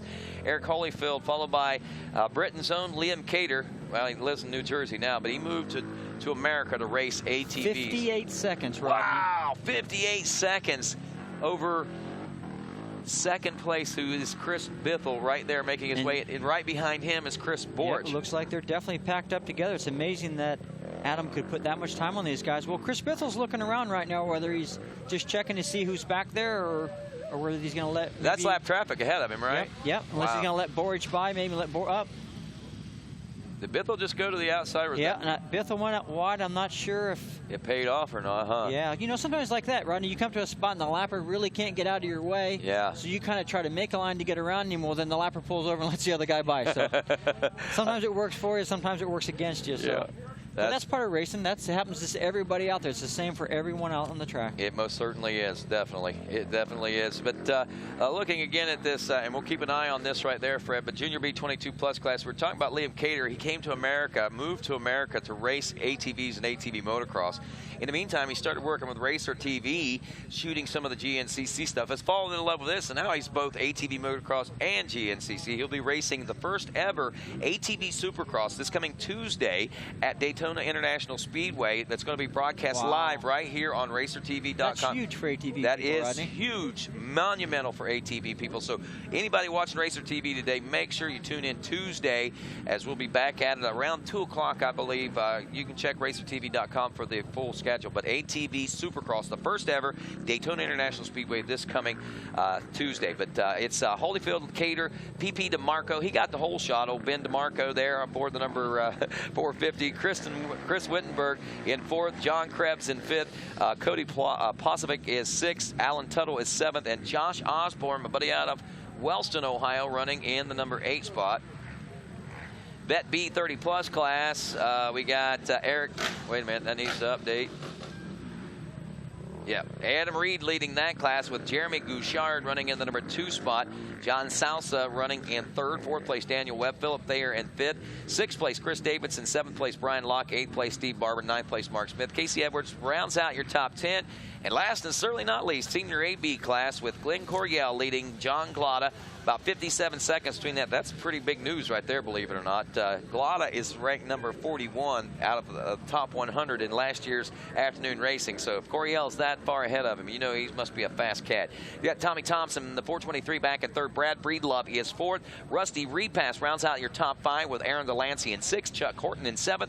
And Martin Whitty rounds out 8th place. And that is your Midstate Chevy Midway Report. Be sure and check them out on the World Wide Web at midstatechevy.com and also on the Facebook. Be sure and like them, and whenever you stop in or whenever you stop by on Facebook, whatever the case may be, or in person, make sure you let them know we appreciate what they do for the GNCC Racing Nation. They stack them deep, they sell them cheap. I promise you, my friend, you're not going to find a better deal, especially when you say, I race GNCC. Those of you watching, you can use that little trick too. Even if you don't race GNCC, just say you're part of the GNCC Racing Nation. All right, now out here we have seen the changes. 58 seconds. Let's talk about this. Let's start hashing this out, and we'll do that here in just a moment. We'll check back in and what's going on out on the racetrack here at this Moose Racing Wild Boar GNCC right after this. And welcome back to GNCC Live on RacerTV.com. Rodney Tumble along with Fred Andrews and our own Jenny on the spot. Jen Kenyon out and about giving us the lowdown here today. And don't forget, you can be playing along at home today via Twitter. You could have a chance to win $250 in great AMSOIL product. Just tweet your podium predictions, hashtag those GNCC Live, and of course, don't forget to follow at Racer TV on Instagram and on Twitter. Well, Fred, I tell you what, man, we're looking at nearly a minute. We were talking about before we went into the break the monumental, what this means and how monumental this could be for Adam McGill, number 1. In that last half hour, 45 minutes that Chris Bach was talking about, where he seems to have the wheels fall off the program a little bit. Today, a minute lead, man. It's hard to believe that that could slip away, but we know as this track and as this race wears on, it's a possibility as much as a likelihood, too, I think. Yeah, you know, Ronnie, that's what's exciting about GNCC racing. You can have a 2-minute lead the last lap going into it. You can be celebrating thinking it's over, and something happens. You know, we got 10 or 12-mile track out there, and with the conditions we have, it's not over until you cross the finish line. So it's not unheard of for even those guys, even though they're in a little trio now, they may all pick each other up, and they all may catch Adam McGill. Or Adam McGill may even put more time on. I mean, you never know. There's so many different things being thrown at you at every lap out there. There is, and it changes every time. I mean, what you expect one lap is going to be totally different the next lap. Just like we pointed out through the FMF PowerPoint section there with that deep sugary sand, how deep the ruts are getting and how they're going to begin high-siding and how much of an issue. And there is what we're talking about. It's not becoming an issue yet, but as this race day wears on, you got to think that it will. And there's your leader, well, you see, Adam Rodney, McGill. There's a guy stuck down here in that little hole that we was bad. So it's going to be interesting to see right here. Adam McGill is going to make a choice, you know, and it's one of those things. Is it going to be a great one or a bad one? Well, hey, that's even better out there. So there's no worries. We made something exciting for nothing. But well, that water hole actually looks like it's been filled in with a lot of the sand thrown over it, so it might have dried it up a little bit more than what we expected it to, and quicker than we expected it to, I guess. Yeah, you know, one thing about the sand lets things filter through it a little bit better than what dirt does for sure, and the sand doesn't get as slippery like dirt does, but the sand gets in everywhere. Yeah, it does. I got it in my socks, man. I got it in my teeth. I got it in everything. Here comes, is that the second place battle, or no? I don't think that's still it, or I think that's Borch right there. I think maybe Borch has moved in. That maybe Walker and Borch. Yeah, where did Bithell go? I did not see Bithell go through this section. That is Fowler out in front of Chris Borch now, and I haven't seen Chris Bithell check in. So the way Yep, look at Fowler. He almost got stuck there, and Chris Borch does get stuck. Look, he's got to jump off and push that thing. He's all framed up. Chris Borch stuck and now off the bike pushing, and now here comes Bithell around trying to make that pass back on him, and wow, there we go. That's a prime example of what we were talking about in the high side. Exactly, and those are the kind of things, and you would think, man, after looking and eyeing that out, I would almost have to say, if I was Chris Borch, 6-time champion or not, when I seen Walker almost get stuck, I would have went out on the outside of that line. But you know what, Rodney? He was committed. He was already in those 2 deep ruts, so there's no way he was getting out of it. So being the champion that he is, he knew when he started to get stuck, jump off the bike, let it get light, and start pushing. And you know that sand will help give away, and that's exactly what he did. He was very quick about it, and it was very finesseful. I mean, he looked like, that was, the interesting question, Rodney, is the next lap. Yeah. Are they going to remember that Walker almost got stuck, so he probably won't maybe think twice, but you know Chris Borch is going to say, I'm going wide. Yep. You're probably right. Maybe. We'll see. And if they're in that same situation. And Adam McGill, he doesn't know because there's already a guy cross-rutted in there, so will Adam McGill say, should I go wide or, that guy was just, cross-rutted. I can make it. So yeah, you're right. A lot of interesting stuff happening in GNCC racing. Yeah, and you're right. And there's 11.5 miles of racetrack. Fred, how do you remember from spot to spot what to be looking for, man? You know, Ronnie, sometimes you do remember, but it's after you've been to a track a certain amount of times you can remember what's coming or where was bad or where wasn't bad. Well, this is all new to everybody, so you're going to have to really be focused and say, hey, I got to remember that spot that it was bad, or hope somebody's stuck in your way and you can go the easy way around. But, you know, Ronnie, I know something right here by the finish line now. I saw some guys turning a little bit early coming to the finish instead of going wide there, which is still in the, in the 20-foot rule, but you got to make a sharp turn. So that could be something interesting at the finish if we had 2 guys that were close together and you wanted to make a try for the pass or the wind to go the other direction and see what happens. That might be one of those lines that they're keeping in their hip pockets, so to speak. Yeah. Yeah. And, again, just want to remind you folks that if you haven't done so yet, be sure and tweet your podium predictions. There is Cole Richardson. Let's see what Cole does. Yep, there he goes. Well, he does that. Don't forget podium predictions, $250. They did it. Oh, we're getting ready to come up to that part. Yep. Just tell us who you think is going to be 1, 2, and 3. We'll draw random. We'll choose the winner randomly. It'll be a random draw. So get your. He had a guy down there helping him. That guy down there, red hat, was pointing him a line. So that's one thing cool about GNCC racing. When you're out there and people don't want to see you get stuck, they want to help and be part of racing, and that guy helped him out. Yep, he very much did, and you see that so much in GNCC. If you're not new to GNCC, we're beating we're broken record right now. But if you are new to GNCC, which there are a lot of that are tuned in to RacerTV.com, that may not be acquainted with it, but yeah, you're right, man. I mean, there's that kind of Keeps you busy. Let's see. Well, look at this. I mean, I think rider-wise today, the track, considering we probably had, about 200 or so, and just under 200 this afternoon, 200 or so this morning, and just under 200 this afternoon out there on the racetrack. This track is not as beat up and rough as what it really could be at this point in the race. I mean, it's looking bad right now, but can you imagine if another 100 ATV riders were out there on that track right now, how bad it would be? Well, that too, right now. I think we're in an area where there's a little bit of clay in the sand because it's not real sugary, but I promise you, out there in those pine trees, that is really, really rough out in those sections out there. So these guys are probably coming here and going, this isn't so sandy. This is like a spot where I can try to catch my breath and relax a little bit.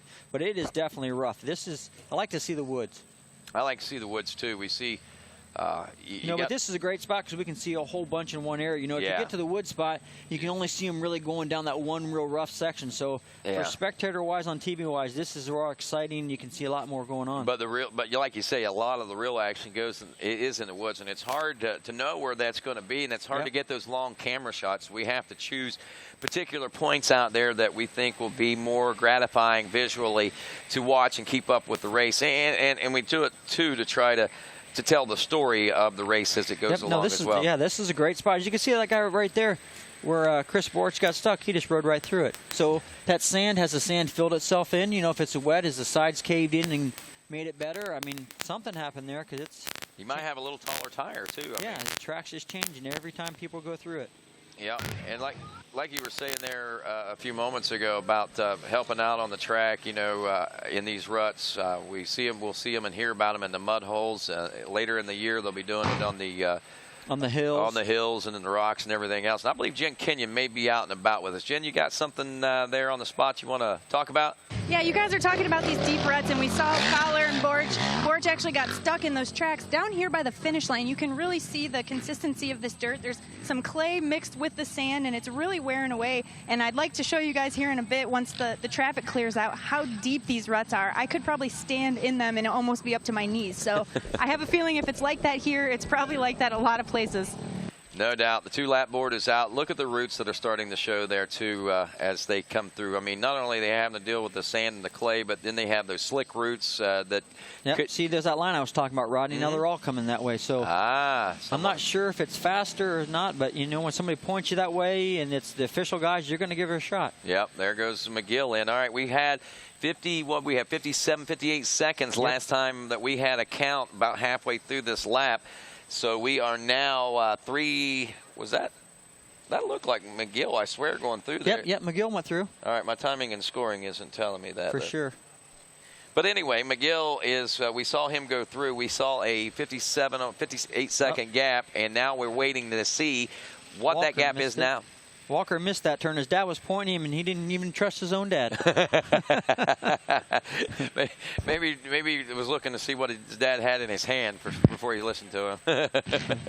You know, guys, I'm still down here. I just saw Walker come by. He grabbed that drink with the plastic straw hanging off his mouth. But I just talked to Melissa over at the scoring, and if you guys were ever confused about the position that you see Walker Fowler in, for some reason his transponder is not reading. They're hand typing him in, so if you feel like things are mixed up a little bit, you might want to wait for the time to adjust there. Well, thank you very much. Here's something very interesting. A 30-minute, 11-second lap time for Adam McGill.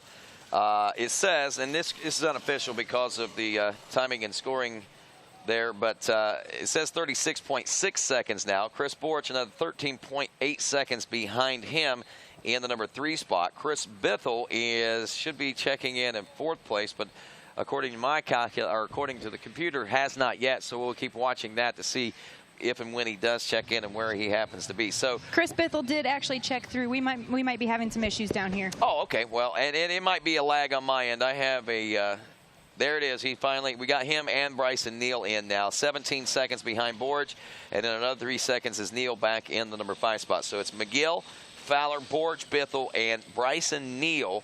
1, 2, 3, 4, and 5 here at the end of lap number 2 at this Moose Racing Wild Boar GNCC. Now we're looking back at that rut, Rod, and the spectators have left, and now they're getting stuck again. Well, a lot of those guys, you know, a lot of the spectators probably oftentimes just wander into that section of the track for when the pros go, and then they. Yep, and they can go. You know, they're going across the section here because the pros are going to be coming by the other way, so they're over there to help them on that side. It looks like. Yep.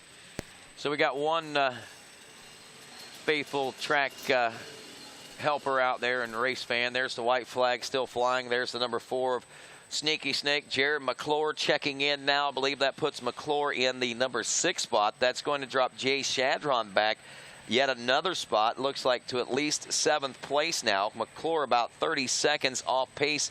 Make that a minute 18 seconds off pace of Bryson Neal. And about 30 seconds or so was Shadron behind McClure at the end of lap 2. We're waiting to see what's going on here at the end of lap 3. Still waiting on Cole Richardson, leader of the XC2 Pro-Am class, to check in as well. But there's that hole. There.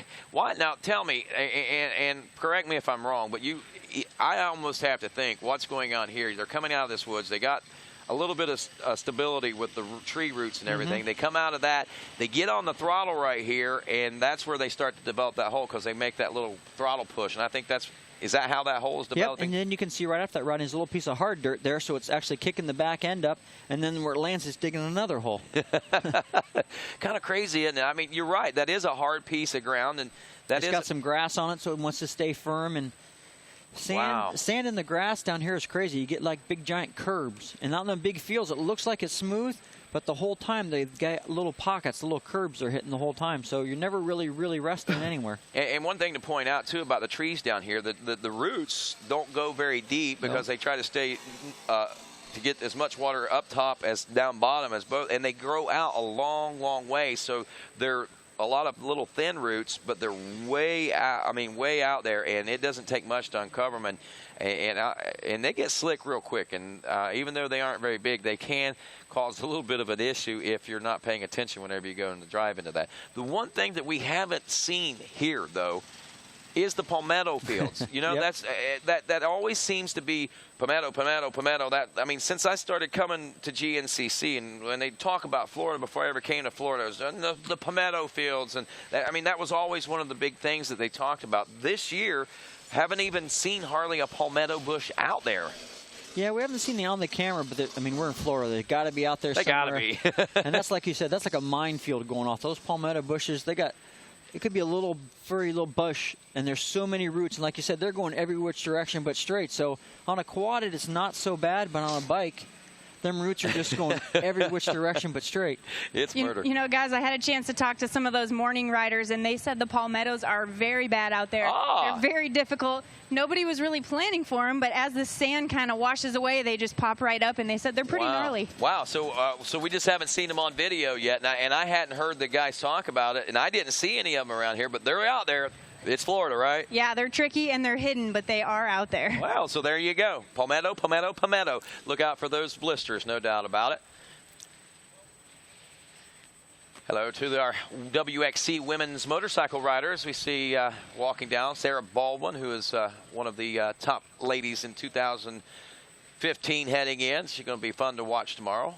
Make sure you check in with that. We'll have highlights from the WXC class racing tomorrow. And I believe we may have some highlights from some earlier racing. Hopefully we can get to here shortly as well from this morning's racing, because I know we had a great race with the 4x4 Pro class and the WXC class this morning. Two of the premier classes out there, and they gave us He's still excited. Look at him. He's fist pumping on Adam McGill. He hasn't lost his edge. And is that? His pit crew's giving him the thumbs up, telling him to keep on going. And right now, I've got him about 15 seconds. It'll be interesting to see what kind of time Walker's put on him, because it looked like Walker gained some time in the last lap. He did. He gained about 20 seconds. And Adam's lap time was slower than Walker's, so it all makes sense. But remember, we saw Adam stuck behind that lap. We saw Adam stuck behind some lap traffic, but we saw some others stuck behind the lap riders too. So I don't think that's. There it is. It was Chris Borch, 35 seconds. Wow. So there's the change that we've seen. Or we must have missed Walker, maybe, because I don't see Walker's mechanic standing there anymore, so we must have missed him. Yeah, must have. So maybe he's a little closer than what we thought. Let's keep an eye out here for just a second. Bithell should be checking in about any time on the number 7 Suzuki if he hasn't already, and there he is. So looks like the riders are all on pace and on par. Bryson Neal, the number 6, checking in as well. And there we have our solid top 5. There's no doubt about it. Look at Brock Booth giving OB Neal and say, "Go, boy, go!" You know, we had a lot of that going on earlier today. We talked about the 4x4 class. A lot of changes in that class and a lot of the familiar faces coming back. And these guys came back with a fever and with a vengeance. And looks like, I believe, Jen Kenyon was able to catch up with our winner earlier today. Here at the opening round, the 4x4 pro action has been so intense last season. Coming into this year, you narrowly missed that championship, but you came out swinging and you got the overall win. Tell us about it. It feels great, you know. I'm on the new machine this year. I'm on the Polaris Scrambler, and I'm loving it. You know, this thing was just awesome today. You know, it got me out front, and you know, and I could just hold it wide open, you know, just hit those whoops just like they weren't there. You know, the custom axis suspension was just working flawlessly. The whole bike, you know, big shout out to Team UXC and Michael Swift, you know, for putting together a great team. You know, I'm very thankful to be a part of it, you know, and Polaris, you know, they're really standing behind us, you know, and trying to help us, you know, to get out front, and just want to give a big shout out to them too. So talk about these track conditions. It's the first time we've been at Florida. How did that match up with the 4x4 machines? I know it's different sometimes depending on where you race. Yeah, I really liked the track. I mean, I thought it was good. There was a little bit of mud, some palmetto, some whoops. You know, it had a little bit of everything, and it really made it an interesting race. All right, well, congratulations. It's a great way to start the 2015 season. Hey, thanks. I'll take it. Hopefully we'll get many more. That's right. Well, there you go. Some happy folks out there for sure, and some good racing there earlier today. Congratulations, and watching the race unfold here. Still McGill, Borich, or Fowler, Borich, Bithell, Neal.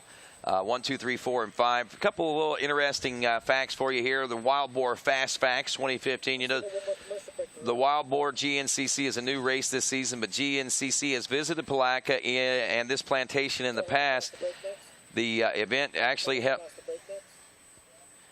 All right, we're going to go to a break right now, and we'll be back with more GNCC right after this. Roll the break.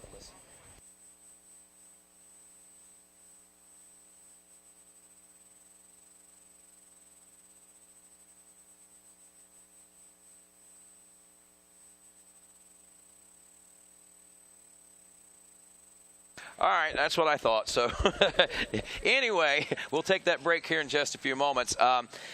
Watching some of these fast guys come in, but I want to talk a little bit about this facility in and of itself. We've been here before, like back in 2004, but we were just a few miles down the road.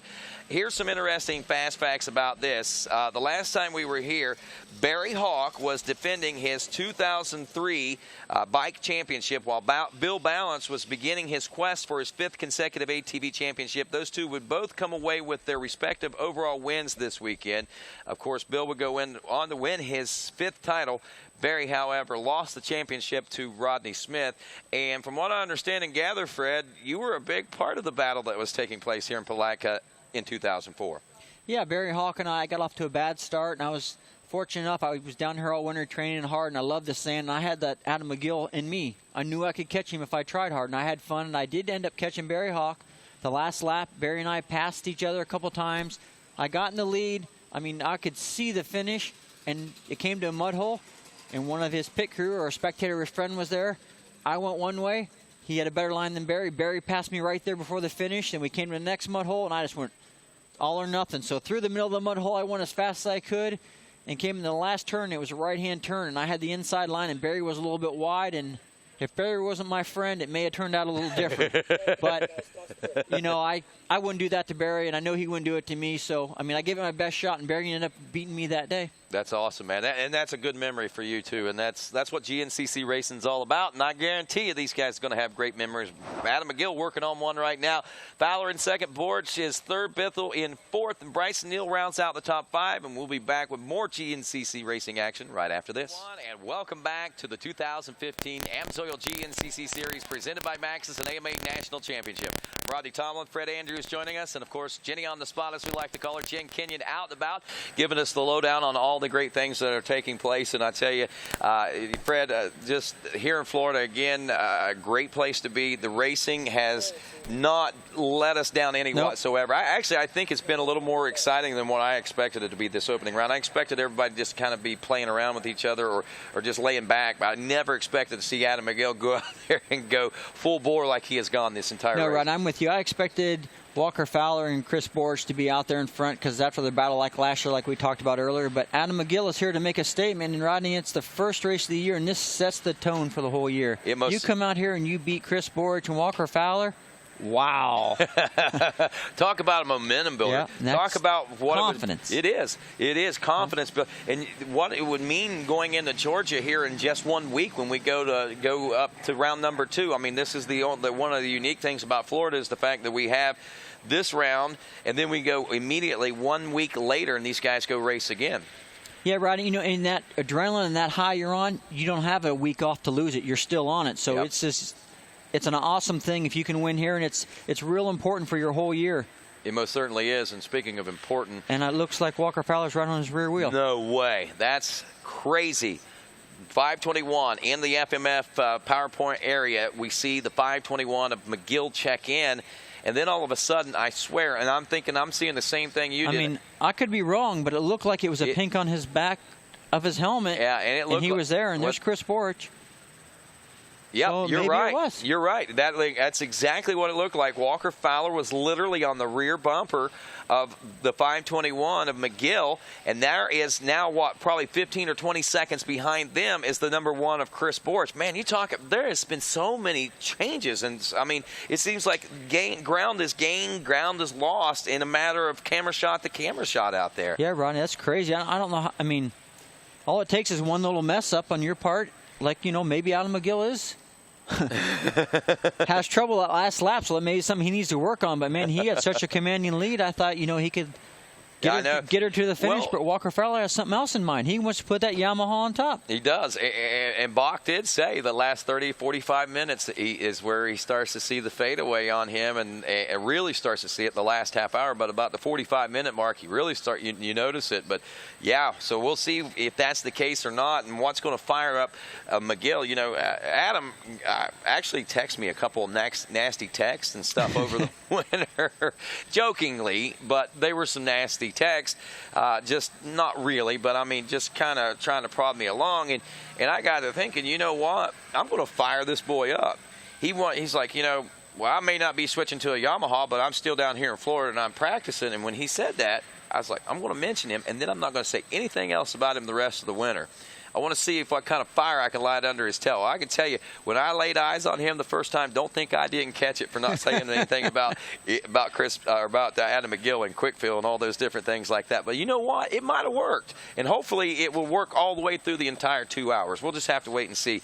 Don't nobody tell Adam McGill my secret that I'm trying to fire him up with. But you can see everybody's heading to the finish line to see what's going to happen. And they are for good reason. Adam started off like gangbusters. They were close the first lap. He put some time on them to show he was for real, and it looks like Walker Fowler's found a little bit of extra, and he's caught up to him. So it's going to see now if Adam McGill, maybe he just took a little break, maybe he was resting, and see if he's got that last little bit for the last half a lap or whatever they got left, or if Walker Fowler's going to put the hurt to him. Well, we're just going to have to wait and see. We're less than 30 away from knowing for sure. His last lap around after lap 3 was a 30:11 for Adam McGill. And we know that we are past, I believe, the halfway point. We checked in, scanned in at 14:36. Yeah, we're about 20 minutes into this lap, so we're probably less than 10 minutes away now from a checker flag. And whether or not who is going to, number 1, be the first to beat Chris Borch on a Yamaha, and number 2, who's going to be the first to dethrone his streak of opening round wins. He has 5 straight to his credit. He has 6 in the last 7 years, but 5 straight and consecutive opening round wins. Is that going to change here today? Is Adam McGill going to be the one to stop it, or is Walker Fowler going to set the pace and the tone for the 2015 season with an early points lead once again right here in beautiful sunshiny Florida? Man, I tell you what, this race is exciting. It's definitely not let anybody down. You're a Twitter guy putting out your win, your top 3. I mean, you don't even know who it's going to be. No, you don't.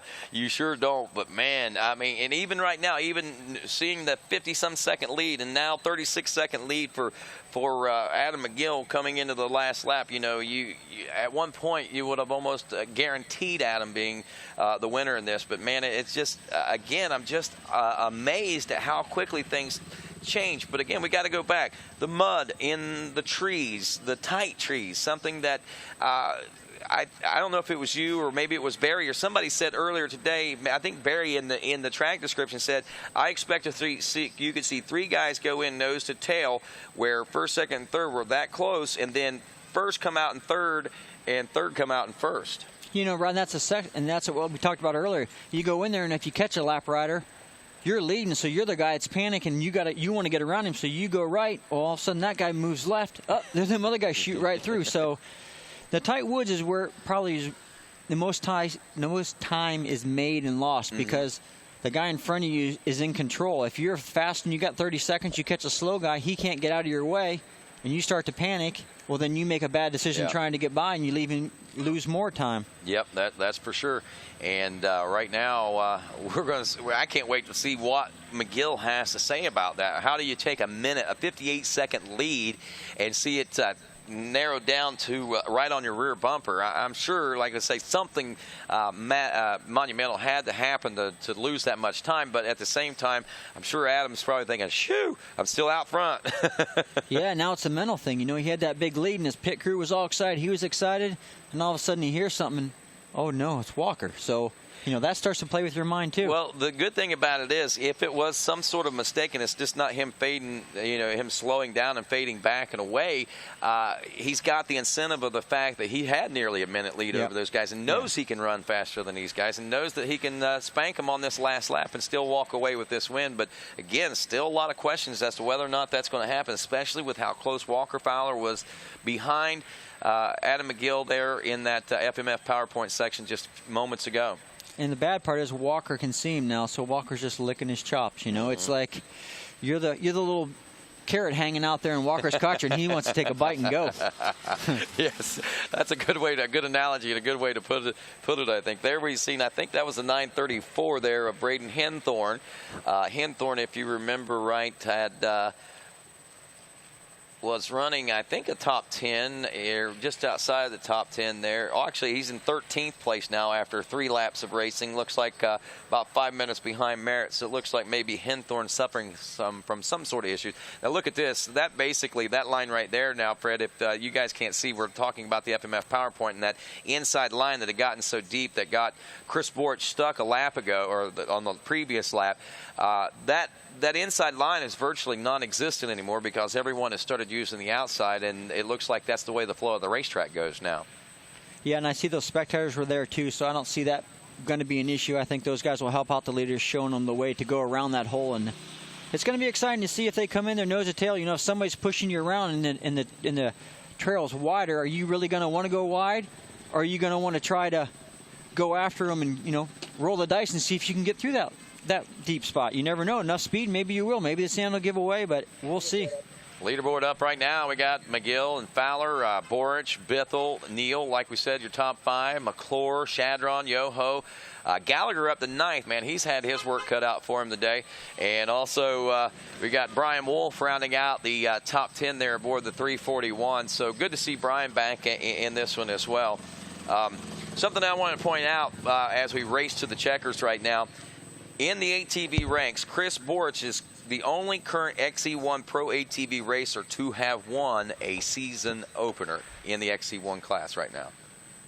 Wow. Yeah. He's won the last 5, and anyone else that had won before him no longer races. Taylor Kaiser, I think, was the last rider that beat him. I think I told you 6 out of 7 years Chris Borich has won the opener.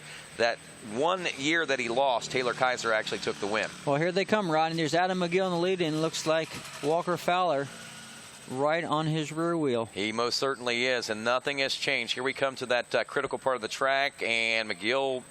Yep. They both went wide. They both went around it. You know, they could see maybe that was deeper. The spectators helped them, but that is a battle right there, and it's not over. It's not. So at this point, I have to think that we are probably only about 5 or 6 minutes. We'll say between 5 and 10, but I think we're closer to 5 right now before we see a checker flag fly for either Adam McGill or Walker Fowler, or if something happens and they get tied up, Chris Borch or Chris Bithell, Ethan. I'm surprised, Rodney. They seem to be putting time on Chris Borch right now.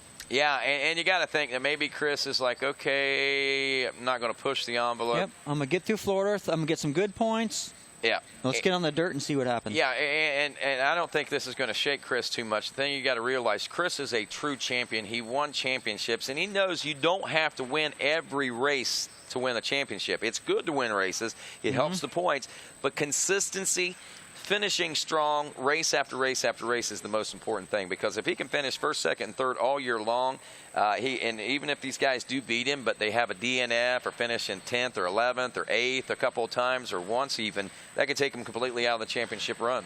For sure, Rod. That's important too. Like you said, he's just going to get some good points, and like too, it's far from over. Far from over. I wonder, I know that we sent a call out for a Twitter contest. We should be drawing for that here pretty soon, so we'll be announcing the winner of our Twitter contest. So last-ditch effort, folks. Go ahead and tweet your podium predictions. Hashtag them GNCC Live. We'll be picking a winner here in just a couple moments of $250 in great AMSOIL products. Winners will be chosen randomly. So if you got them right or not, it doesn't matter. It just matters that you play. That's what we want to see, is everybody play along. GNCC is an everyman sport, and even if you can't be involved in it here at the racetrack as a race fan, you can be involved in it at home as a race fan by playing the AMSOIL Twitter game. So right now, McGill, Fowler, Borch, Bithell, as we told you, let's check back in with that XC2 Pro-Am class. Richardson ahead of A.J. Kuntz, who's gotten around Marty Christopherson now. 7 minutes and 20 seconds is the gap between first and second place right now. Richardson on a mission. I talked to Cole. Cole told me, he said, this is the first time I've ever been able to stay down here in Florida and train all winter. I feel great. That was a simple he statement. He definitely hasn't been laying on the beach all winter. He's putting his time in. That was the simple statement that he made. He didn't go any further, didn't say any less, but that's what he said. And I tell you, man, it's point proven right there. You don't need to talk about it. It's all being said right here. 7 minutes, 19 and a half seconds. I'm calling it 7:20, but regardless. Marty Christopherson another 5 seconds back in third. Randy Hamilton is up to fourth. Cody Collier up to fifth place. He was outside the top 10. He'd gotten into ninth place. I think I'd seen him in seventh. Now up to a fifth place position. Collier in his first ever XC2 Pro-Am run. Gotta say hats off to that young man. Blake Tornes is running sixth. Cody Ellison running seventh. Michael Lancaster is eighth. Wes Kinsley is ninth. Bryson Hops rounds out your top 10 XC2 Pro-Am. Back to the XC1 Pros now, waiting on of course, Adam McGill to check in at the finish line. And I'm sure that the finish line, if we get a shot of the finish line right now, it has got to be inundated with all kinds of people right now. Can you imagine? I'm sure it's probably not going to look necessarily like Ironman did, but I'm sure there's a lot of folks making their way down. I've seen a constant flow of people heading that way. And you can see back off to the left side behind Mike Holbert there and in front of Ricky Tower. They are starting to stack in there pretty deep. And I see Walker Fowler's dad there again. He's going to make sure Walker goes to that line. But you know what? Adam McGill went that way too. So if it comes down to it, I think they're both going to take the same line. But right now it's going to be exciting. We're just waiting to see what happens. More and more people, like you said, Rodney, are heading down that way. Big John out there, our big security guy. We see Jeff Russell. There's Mike Holbert, Racer TV's NBC cameraman there, getting the finish up close and personal for us. You'll be able to check that out on NBC Sports. Moving all those sticks out of the way so he gets a good shot there. Exactly. He's a great cameraman, man. I tell you. Gets the shot, makes it happen. There's no doubt about that. So we're all waiting with bated breath right here, right now. Again, those XC2 stats. Richardson, again, that 7:19 and a half. Christopherson only 5 seconds back. They flip-flopped it. But, again, look at the lap time. I know it says 34:01 and a half for Cody Collier, but that's that's a lot faster than everybody behind him. And that's consistent with Christopherson and Hamilton just ahead of him. A little bit faster for Kuntz and a lot faster for Cole Richardson. But I think that right now, that 201 machine, get to know that name. It's going to be said quite a bit this year. I think that this top 5 ride in the first round is just a glimpse of what Cody Collier has to offer this year. So right now, Big John's like, you can tell he's all chill. Look at that, all relaxed. What's he wearing? A Pittsburgh Steelers sticker on his helmet. Didn't he play for the Houston yeah, Oilers or something? Yeah, he used to play professional football for the Houston Oilers, but he is a big Pittsburgh fan, and that's his bicycle helmet. And someone made it into a Pittsburgh Steelers football-looking helmet for him. John don't like to wear the traditional helmets. He don't do a lot of traveling in the woods, but he still likes to wear a helmet on the ATV, so he wears that bicycle helmet out there. Do they have helmets that big? I don't know. I think I seen him wearing a bucket with some styrofoam in it or something. We're going to start calling him Buckethead. That's it. But no Bucketheads coming toward the finish line right now, my friends. We got Adam McGill. We got Walker Fowler. Last check, nose to tail. And it's a matter of waiting. And we don't see a whole lot of excitement in that direction yet. Maybe it is starting to amp up just a little bit. And according to my calculations, 3:05, we are right into where I thought we should be. It looks like they're coming now. I see them getting there, setting down the white flag. Yeah, I might be a minute or so off my calculations, but I was. And if Danny's standing in the middle, so it looks like must be Walker. Oh, whoa. Yep. Guys, people are scattering everywhere trying to get that view, get that camera shot, and here they come. There he is, and wow, Walker Fowler grabbing the lead and slamming into the rear of Walker Fowler. Talk about a great race and a great battle. I really think Walker might be hurt. I think he is, too. I think that he might have jammed the boys or something. I don't know what happened there. He's holding the groin area down there pretty tight right now, and I don't know. But I wonder if he did that in that little, because he was giving it all he had. I wonder if that happened coming into the finish, or if it did earlier and he was just running on adrenaline. Yeah. I don't know. Or maybe the little love tap that Adam gave him, which he was I don't know. I don't see that happening. No, because I think he fell off beforehand. But yeah. Wow. That is crazy. We're going to have to get a definite word on that right now as we watch the look at this mass confusion out here. That's the kind of things that happen that makes those lead changes happen the way that they do. Yep. That is exactly. I asked the question, and there you go. RacerTV.com's camera crew gives us the answer right there and shows us vividly what kind of things can happen out there on that trail. And there he is, the #1 of Chris Borch, his first ride on the Yamaha here as a defending champion. And, of course, his first defeat in over 5 years and the season opener.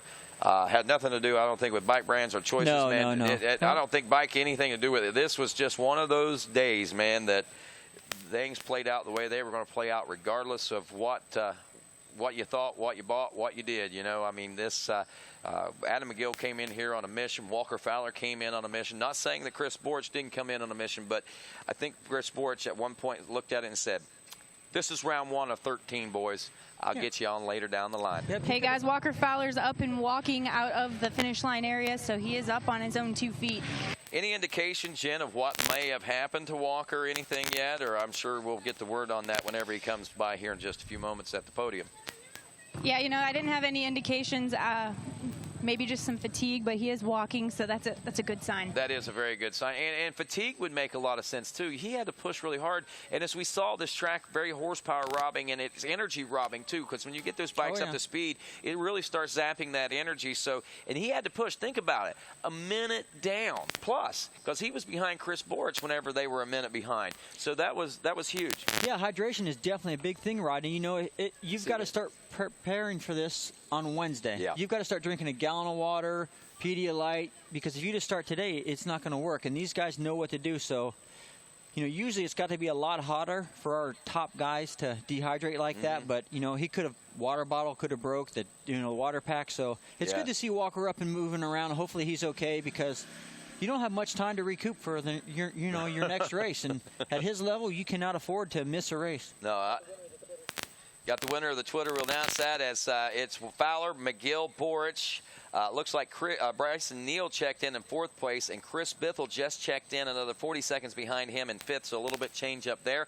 And our winner of our Twitter contest is going to be... Drum roll.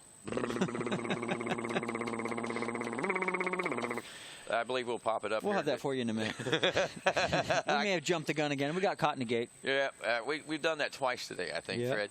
So there we go. Is that another XC1 Pro checking in? That's number 4. Old Sneaky Snake himself, Jared McClure. That's 6th place for him now.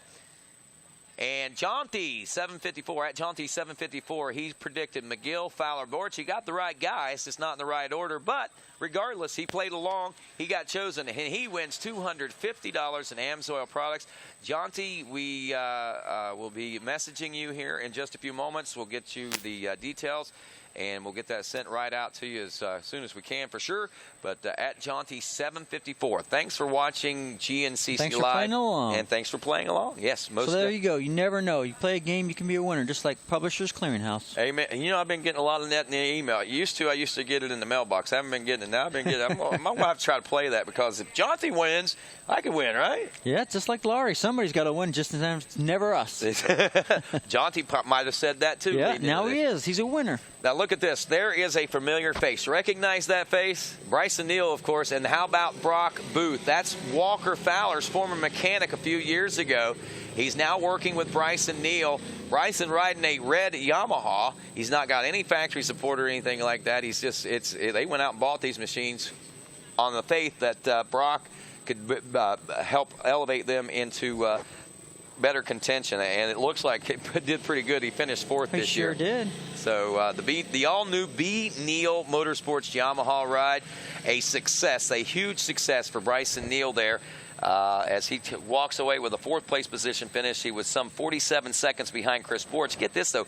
Borch was 1 minute and 3 seconds behind first and second. Again, though, back to the wise old champion. He was using his head on that. He knew those guys were way ahead, and he wasn't having a good time. You know, he got third place, and he was 47, 48 seconds ahead of fourth. So there's no reason to do something stupid and just ride your race out and, you know, lick your wounds and look out, Georgia, here I come. Exactly. That's exactly right. And, man, I tell you what, it's been a great day. There's no doubt about it. We've had great racing here today. We'll continue with live coverage from right here tomorrow, believe it or not, Fred. We'll have the motorcycle racing. And then we're going to pack everything up here. We're heading over to Daytona International Speedway, where Racer TV will be live once again on Monday as we bring you live coverage of Ricky Carmichael Amateur Supercross Racing. And then on Tuesday, we will have live coverage of the first and inaugural ATV Supercross at Daytona Speedway, International Speedway. That's coming up this Tuesday, the first ever race of its kind. AMA is behind it, and I tell you, Daytona Motorsports Group is pumped up and excited to see ATV racing on the Supercross track.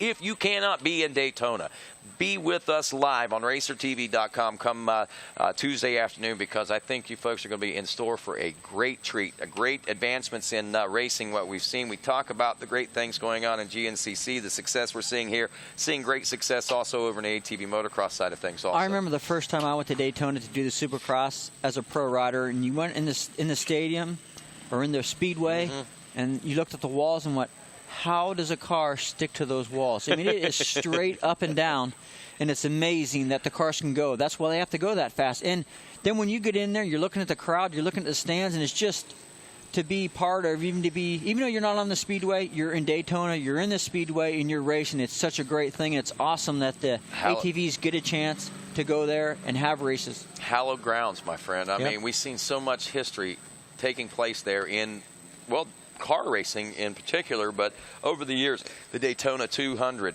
also over the years, the Daytona 500 with car racing and things like that. And then, of course, Supercross has been going there since the early 1970s on two wheels. So, I mean, a lot of great racing action taking place there. And look at there. Is that Fred Marley right there? I believe it very well might be, as we're watching these guys all talk down here at the finish line right now and get things all sorted out while Walker and Adam and Chris and those guys move over to the finish line right now. And we'll be doing podium presentations and celebrations with those guys in just a few moments. But Fred Marley has been a top XC2 rider for the last couple of years. And as we look down through the standings here, I don't even see that he has finished in a top 15 position, so that's not good for him.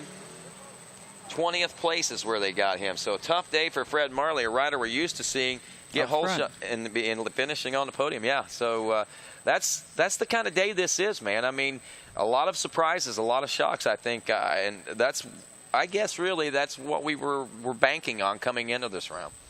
Yeah, Rod, you know, it's first race of the year. Everybody's got to shake things up a little bit, and the main thing is, you know, when I came to Florida, is to get through with a good top 3 finish or top 5 finish and get some good points and move on. Jay Shadron right there running in second place for a lot of time. And you're right, that you salvage what you can out of Florida, Fred. You're absolutely, and that's what these guys have done, each and every one of them. Jay Shadron, the sophomore, skipping the XC2 Pro-Am class. He's certainly going to be a force to be reckoned with. And I believe we have one more break, Fred, that we need to take. And we'll take a quick break and get some things organized down there at the podium region. And, of course, be back with more of our GNCC Live coverage coming up right after this. Welcome back to GNCC Live. Rodney Tomlin along with Fred Andrews and, of course, Jen Kenyon, who will be down at the podium here in just a few moments from beautiful, sunshiny Florida. A little overcast today. Temperatures mid-60s, between 65 and 70 degrees.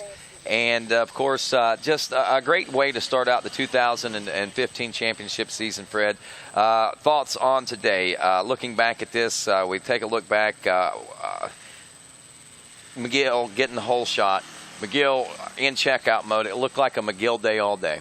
Sure did, Roddy. You know, he got a good start. He took off, as he's done in the past, but usually those other guys, Boar and Walker, are closer to him. He put some time on him. He got out front, and we thought, wow, this is going to be it. This is his day. Yeah.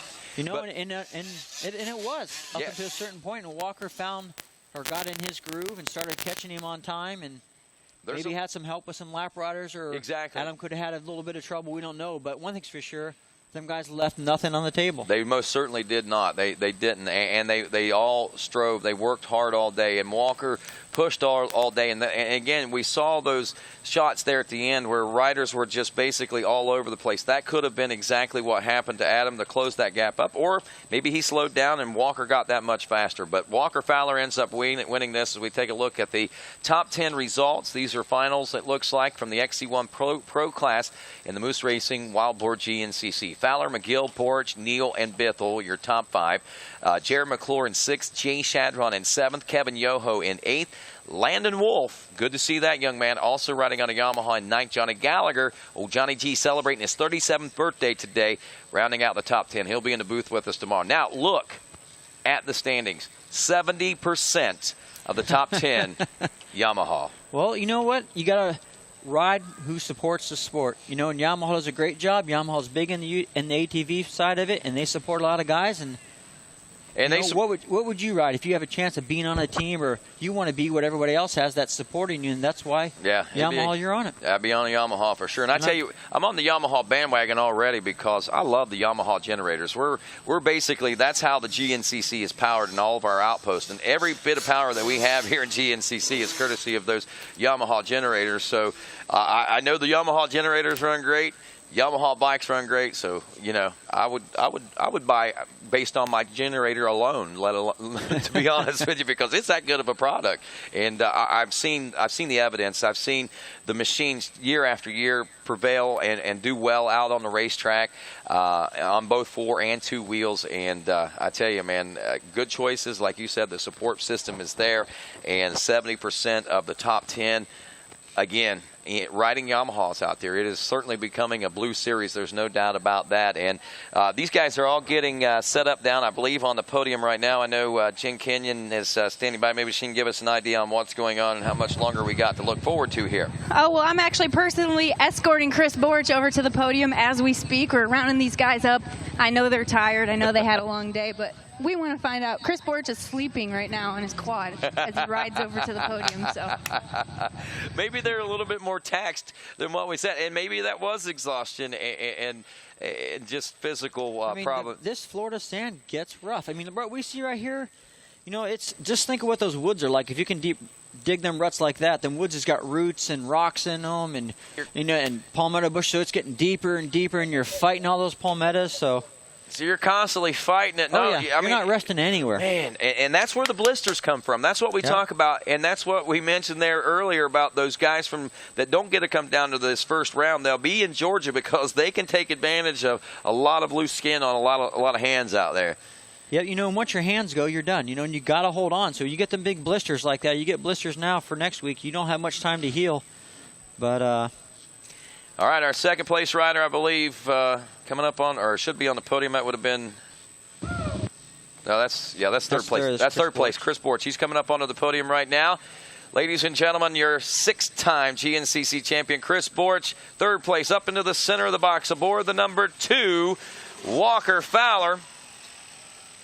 And how about it for this guy coming up on a hole shot and nearly checkers to finish line, taking a win, but he ends up in second place. How about it for Adam McGill, ladies and gentlemen? The crowd going crazy down there right now, and rightfully so, man. They were treated some good stuff. And like we said, really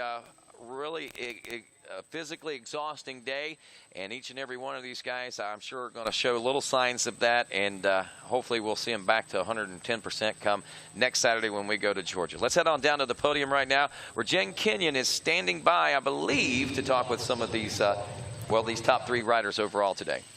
That's right, Rodney. Adam McGill, why don't you go ahead and grab your $250 Amsoil Hole Shot Award for getting that blazing fast hole shot. Hold that one up high. And let's hear it, folks, for our second place finisher here, Mr. Adam McGill. And let's hear it for Chris Borch, 6-time national champion, third place here at the opener. Give him a round of applause, guys. We got a big crowd here. Let's hear it. All right, and standing in for Walker Fowler, today's 2015 Moose Racing Wild Boar GNCC overall winner, Walker Fowler. He is getting some medical attention right now, but we have the lovely Mark Notman in his place, so we'll hear from him in just a couple minutes. But let's get a big round of applause for these guys. It was a hard day of racing. All right, Chris Borch, we have so many questions to ask you. You're on a blue machine. You're up here on the podium. Tell us how the day went for you. It was pretty good. We just seemed like we had a pretty good jump, and just something happened, and it was just hard to come through the pack. There's just a lot of guys that are ripping pretty good, and just came up on them, single line track, and just took a while to get by. By the time we did, we were it was McGill out front, Bithell, me, myself, and then Fowler, and just had 2 mistakes on my part, buried it, and here we are on the podium in a third. What were the mistakes exactly? I mean, tell us how the track was, and what were the areas that were giving you guys some trouble? We could tell through our Racer TV live cameras that you guys were having issues with the deep ruts. I saw you had to get off your bike there and kind of push it. Was it something like that, or what was keeping you back? That's exactly what it was. Too close to Walker, came into a section, and didn't think it was that deep, and just buried it, and took a while to get going. Tried to put the hammer down and just made a mistake in another mud section where we kind of wheelied through and got stuck and just tried to keep our heads going. But all in all, it was a good start to the season. Literally just got the bike built last night and had no time on it, literally, and just came out here and won it. So worked awesome. Yeah. All right, well, tell us about this new machine. You know, it's been so long. You've been on the Suzuki. You did a lot of your own program. What is it like to have this Yamaha backed ride, have maybe a little bit more support than normal? Yeah, definitely. I mean, it was just a little bit more stress coming into the season, just trying to get it built. But we got it done, and yeah, it worked awesome. We still got a little bit of improvement to do, but all in all, it was a good day and works really well. All right, well, who would you like to thank? I know you've got a lot of new sponsors here behind you for 2015. Yeah, definitely. We changed the whole program up, but can't thank my mom and my dad enough for those guys. His buddies, friends that came out, Fernando, my buddy Paul, just my fiance Dawn, my brother, my buddy Steve, they all came down, and just big supporters of my program. And it took me a while to make the decision that I was going to go this way, and talk to a lot of people, and I knew it was the right move to go, and we just gotta work on it. But Yamaha, Maxxis tires, tire balls, Acerbis, Wiseco, DPB brakes, CV4, Henson, Excelodyne, Amsoil, the guys from Amsoil here, Awesome Oil, Vortex, QuadTech, the QuadTech guys get here. Awesome seat covers. They were out of the game for a little bit, but some new guys bought the company, and just awesome. Seat covers next day if you need it. They're really quick. Guys that fly, Chris Harris, Max. We ended up going that route this year with Fly Racing, and love the gear, and those guys are awesome to deal with. Renthal bars, webcam, Trek, Scott goggles.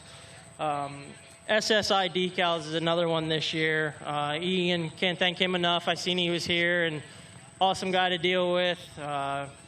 Get your graphics quick and designs them up awesome. HMF, Chad Weenan Motorsports. He helped me out a bunch.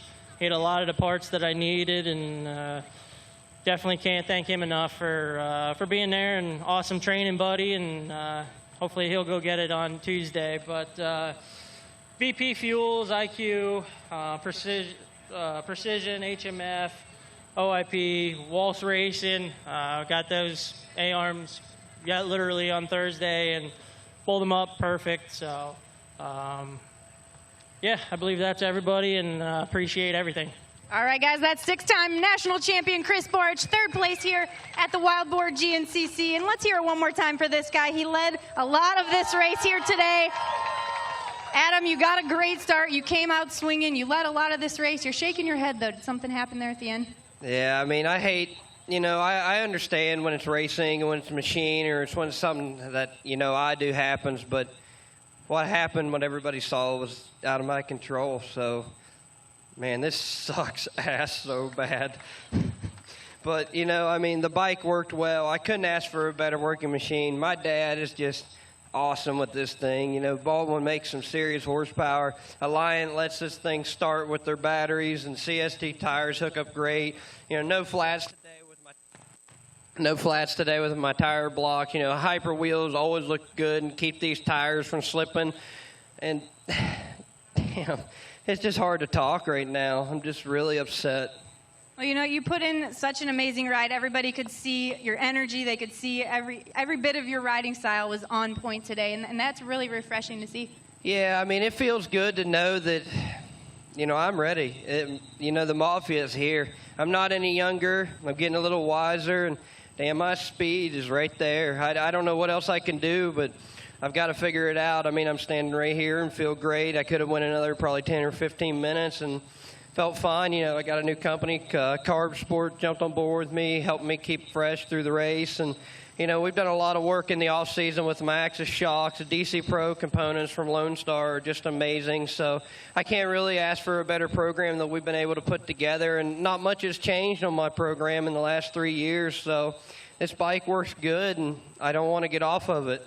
Well, I know it's not the center of the podium where you wanted, but it's a great start to the season, and you got 12 more rounds to go there, buddy. I know. Well, I guess we'll just, we're going to go up to a friend's place up towards Gainesville. I'm just going to put my head down, get on my hamster wheel, and ride the wheels off this damn thing. So we'll see if we can make it happen in Georgia. And thank all you fans for coming out here and supporting the Mafia. You guys are awesome. I mean, that's what makes my program go, is you guys. I don't have any support, and we're doing this because we love it. My dad's a mechanic. I have a hellacious sponsors behind me, so you guys keep me in it, and I really appreciate it. So thanks to everybody out there and all my great sponsors. I've got a few to announce. DeRisi Racing jumped on board with me. Their bike prep is awesome. Like I said, my dad does a lot of my work. Santo came over, checked the thing out. CST tires hooked up great. We have Spider Graphics keeping me fresh, week in, week out. Clothing, bike, don't matter. They can wrap whatever. We got Pirate MX getting me all the parts I need. Baldwin engines, like I said, Lone Star with their DC Pro components. There's 2 bikes up here, so it's got to work. Custom Axis shocks, flex, streamlined brakes, DP pads and rotors. We have Sunstar chain and sprockets, JT gear, Mayer plastic, Alliant batteries, tire blocks, like I said, Worth Connection, RJR, Get It, IMS, Twin Air. I'm done. And the list goes on. Congratulations to you, Adam. It was a great ride. All these fans are behind you. And Mark, why don't we go ahead and step in front of the ATV here. If you were at the finish line, you may have saw a little bit of intense action going on. Mark, we saw Walker go down to the ground. Can you give us an update on how he's doing? I just cramped up a little bit. He was coming off the flu today and just probably dehydrated. So he's back at the truck getting IV, and he'll be all right. Well, he'll be all right. He got the opening round win. That's got to feel pretty good for you as a mechanic. I believe you got the XC2 Pro-Am win for the team as well. Do you want to just give a quick shout-out to all your sponsors? Yeah, I'd like to thank the whole NFAB and Pro Yamaha team, Donnie and Randy. supporting us and doing a good job. So MXP, Toby's here. He made the trip down this weekend, so it's good to have him here. I know he's been working a lot of long hours trying to get a good motor package for us.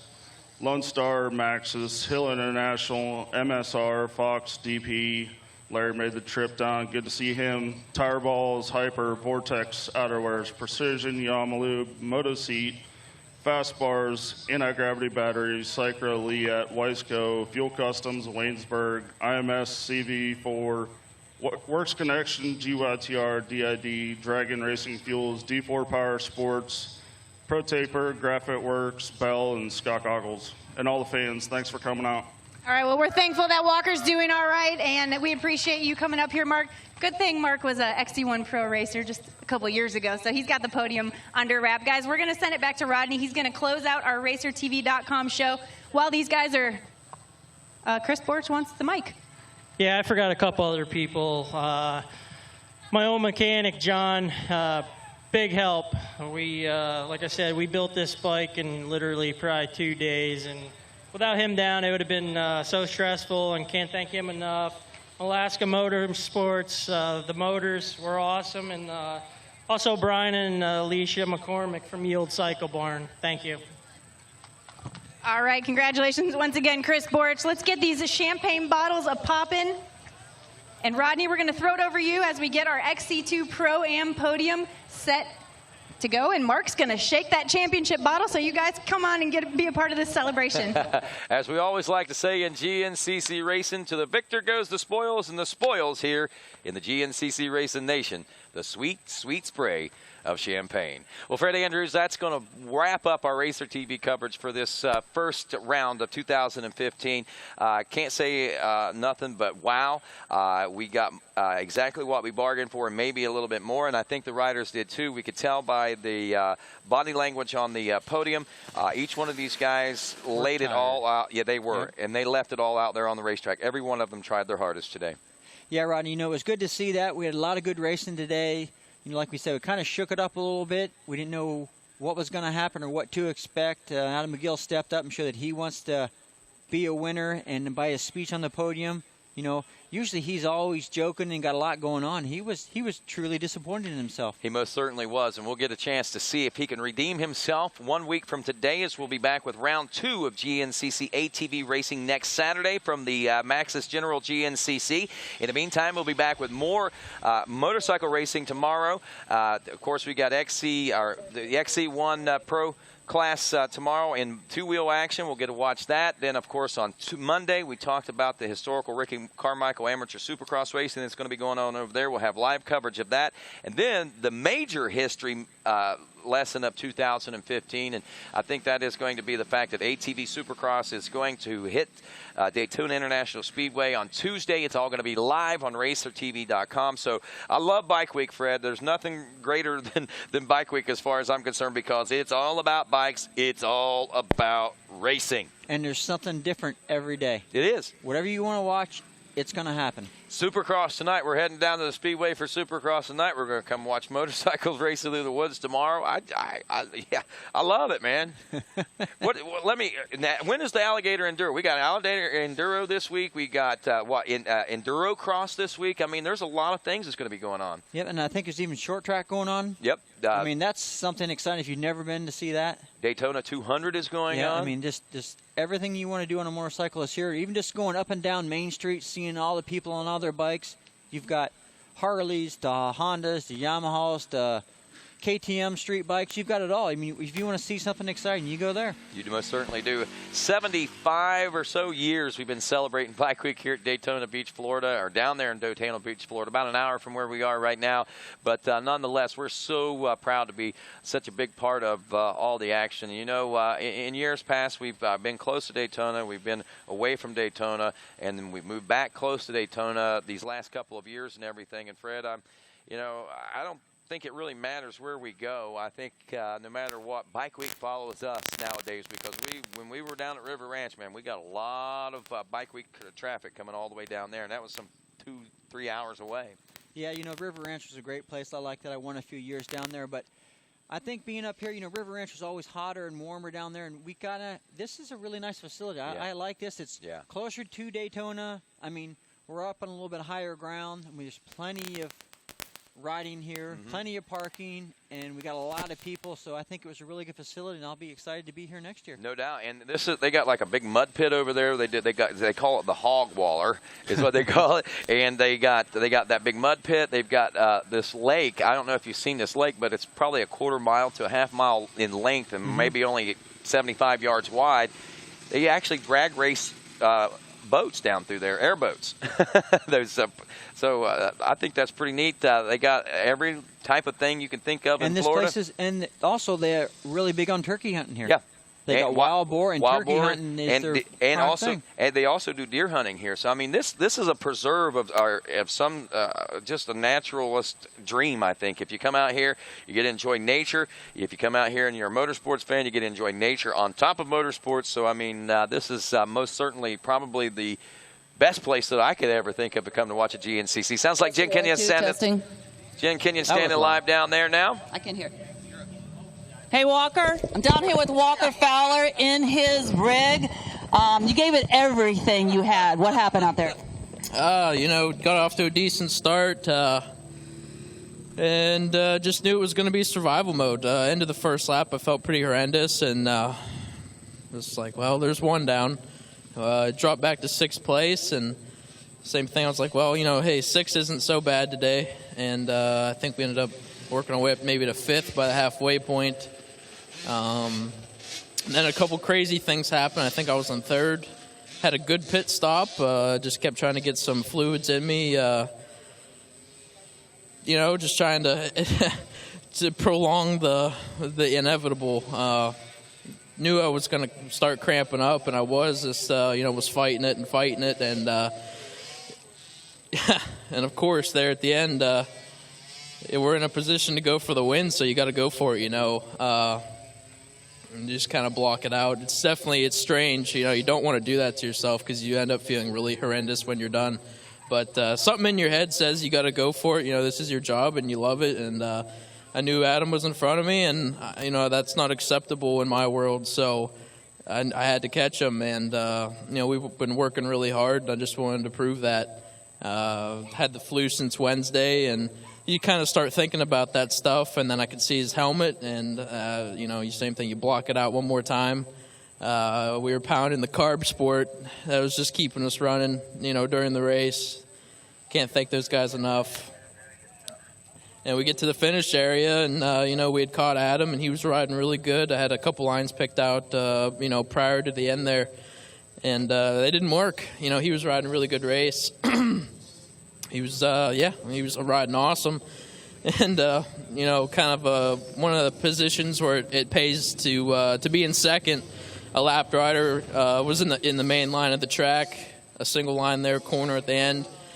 Adam goes to the outside. I cut across the berm, went to the inside, and I got ahead of him. And it was just one of those, like, holy crap, we're 5 seconds from the finish line. I can't believe this is happening. And, hated to hit the thing at the end there, but I fist pumped, and my hand got stuck up there. And I went to turn with the other hand, and it got stuck where it was. I just kind of fell off. So, just here we are. Well, I see you're hooked up to a couple IVs here. I hope you're feeling better by now. Yeah, starting to feel quite a bit better. Just pretty excited about going to sleep right now. Okay, well, before you do that, let's thank some sponsors. Yeah, I definitely want to thank the whole N5 Emperor Yamaha team for another awesome year. It's awesome to start it out like this. Not feeling up to it, but we still came out here and got the job done. That's what matters. Maxxis Tires is a huge sponsor of ours. Can't thank those guys enough. Moto Experts, Lone Star, FMF. This is going to work out nicely right here. Hill International Trucks, D&V Trucking, GYTR. I might have already said FMF. I already said Maxxis Dad, thanks. Cycra, Tire Balls, GYTR, IMS, Liat, Yamalube, DP Brakes, Fox Suspension, Hyper Wheels, Dragon Racing Fuels, MSR, Bell Helmets, and, definitely all the fans for sure. Donnie Luce is here from Yamaha, so I can't thank him enough for coming out. Carb Sport, again, kept us running all day. The whole FTR family's here. I can't thank those guys enough. Our Florida family, Joey Barber and his wife Janet. The Piper family, I can't thank them enough for coming out and supporting me. Definitely want to thank my little buddy Cole Richardson for letting me stay at his house all winter, and Dave and Lisa for taking me in and kind of treating me as another son. Really makes life easier, and I think that proved it this weekend that we were ready for battle. And starting the year off, the Yamaha's getting 2 wins, and it's exciting. Well, you did a great job. Don't get used to giving podium speeches in a chair. We're going to have you up there on the stand next time. Great job. Jen, Rodney, back to you. All right, thanks a lot. That's Miss Carrie Russell. Appreciate you jumping in there and making sure that we got the word in there from Walker Fowler for sure. And I think there were some important words that he had to share there. And I think that amazing and remarkable. He's having a pretty good recovery and turnaround right there. So kudos to Walker. Kudos to everyone. Great job. And, of course, we'll be back with live coverage starting tomorrow at 1. Until then, for Fred Andrews and Jen Kenyon, I'm Rodney Tomlin. Good day, everybody.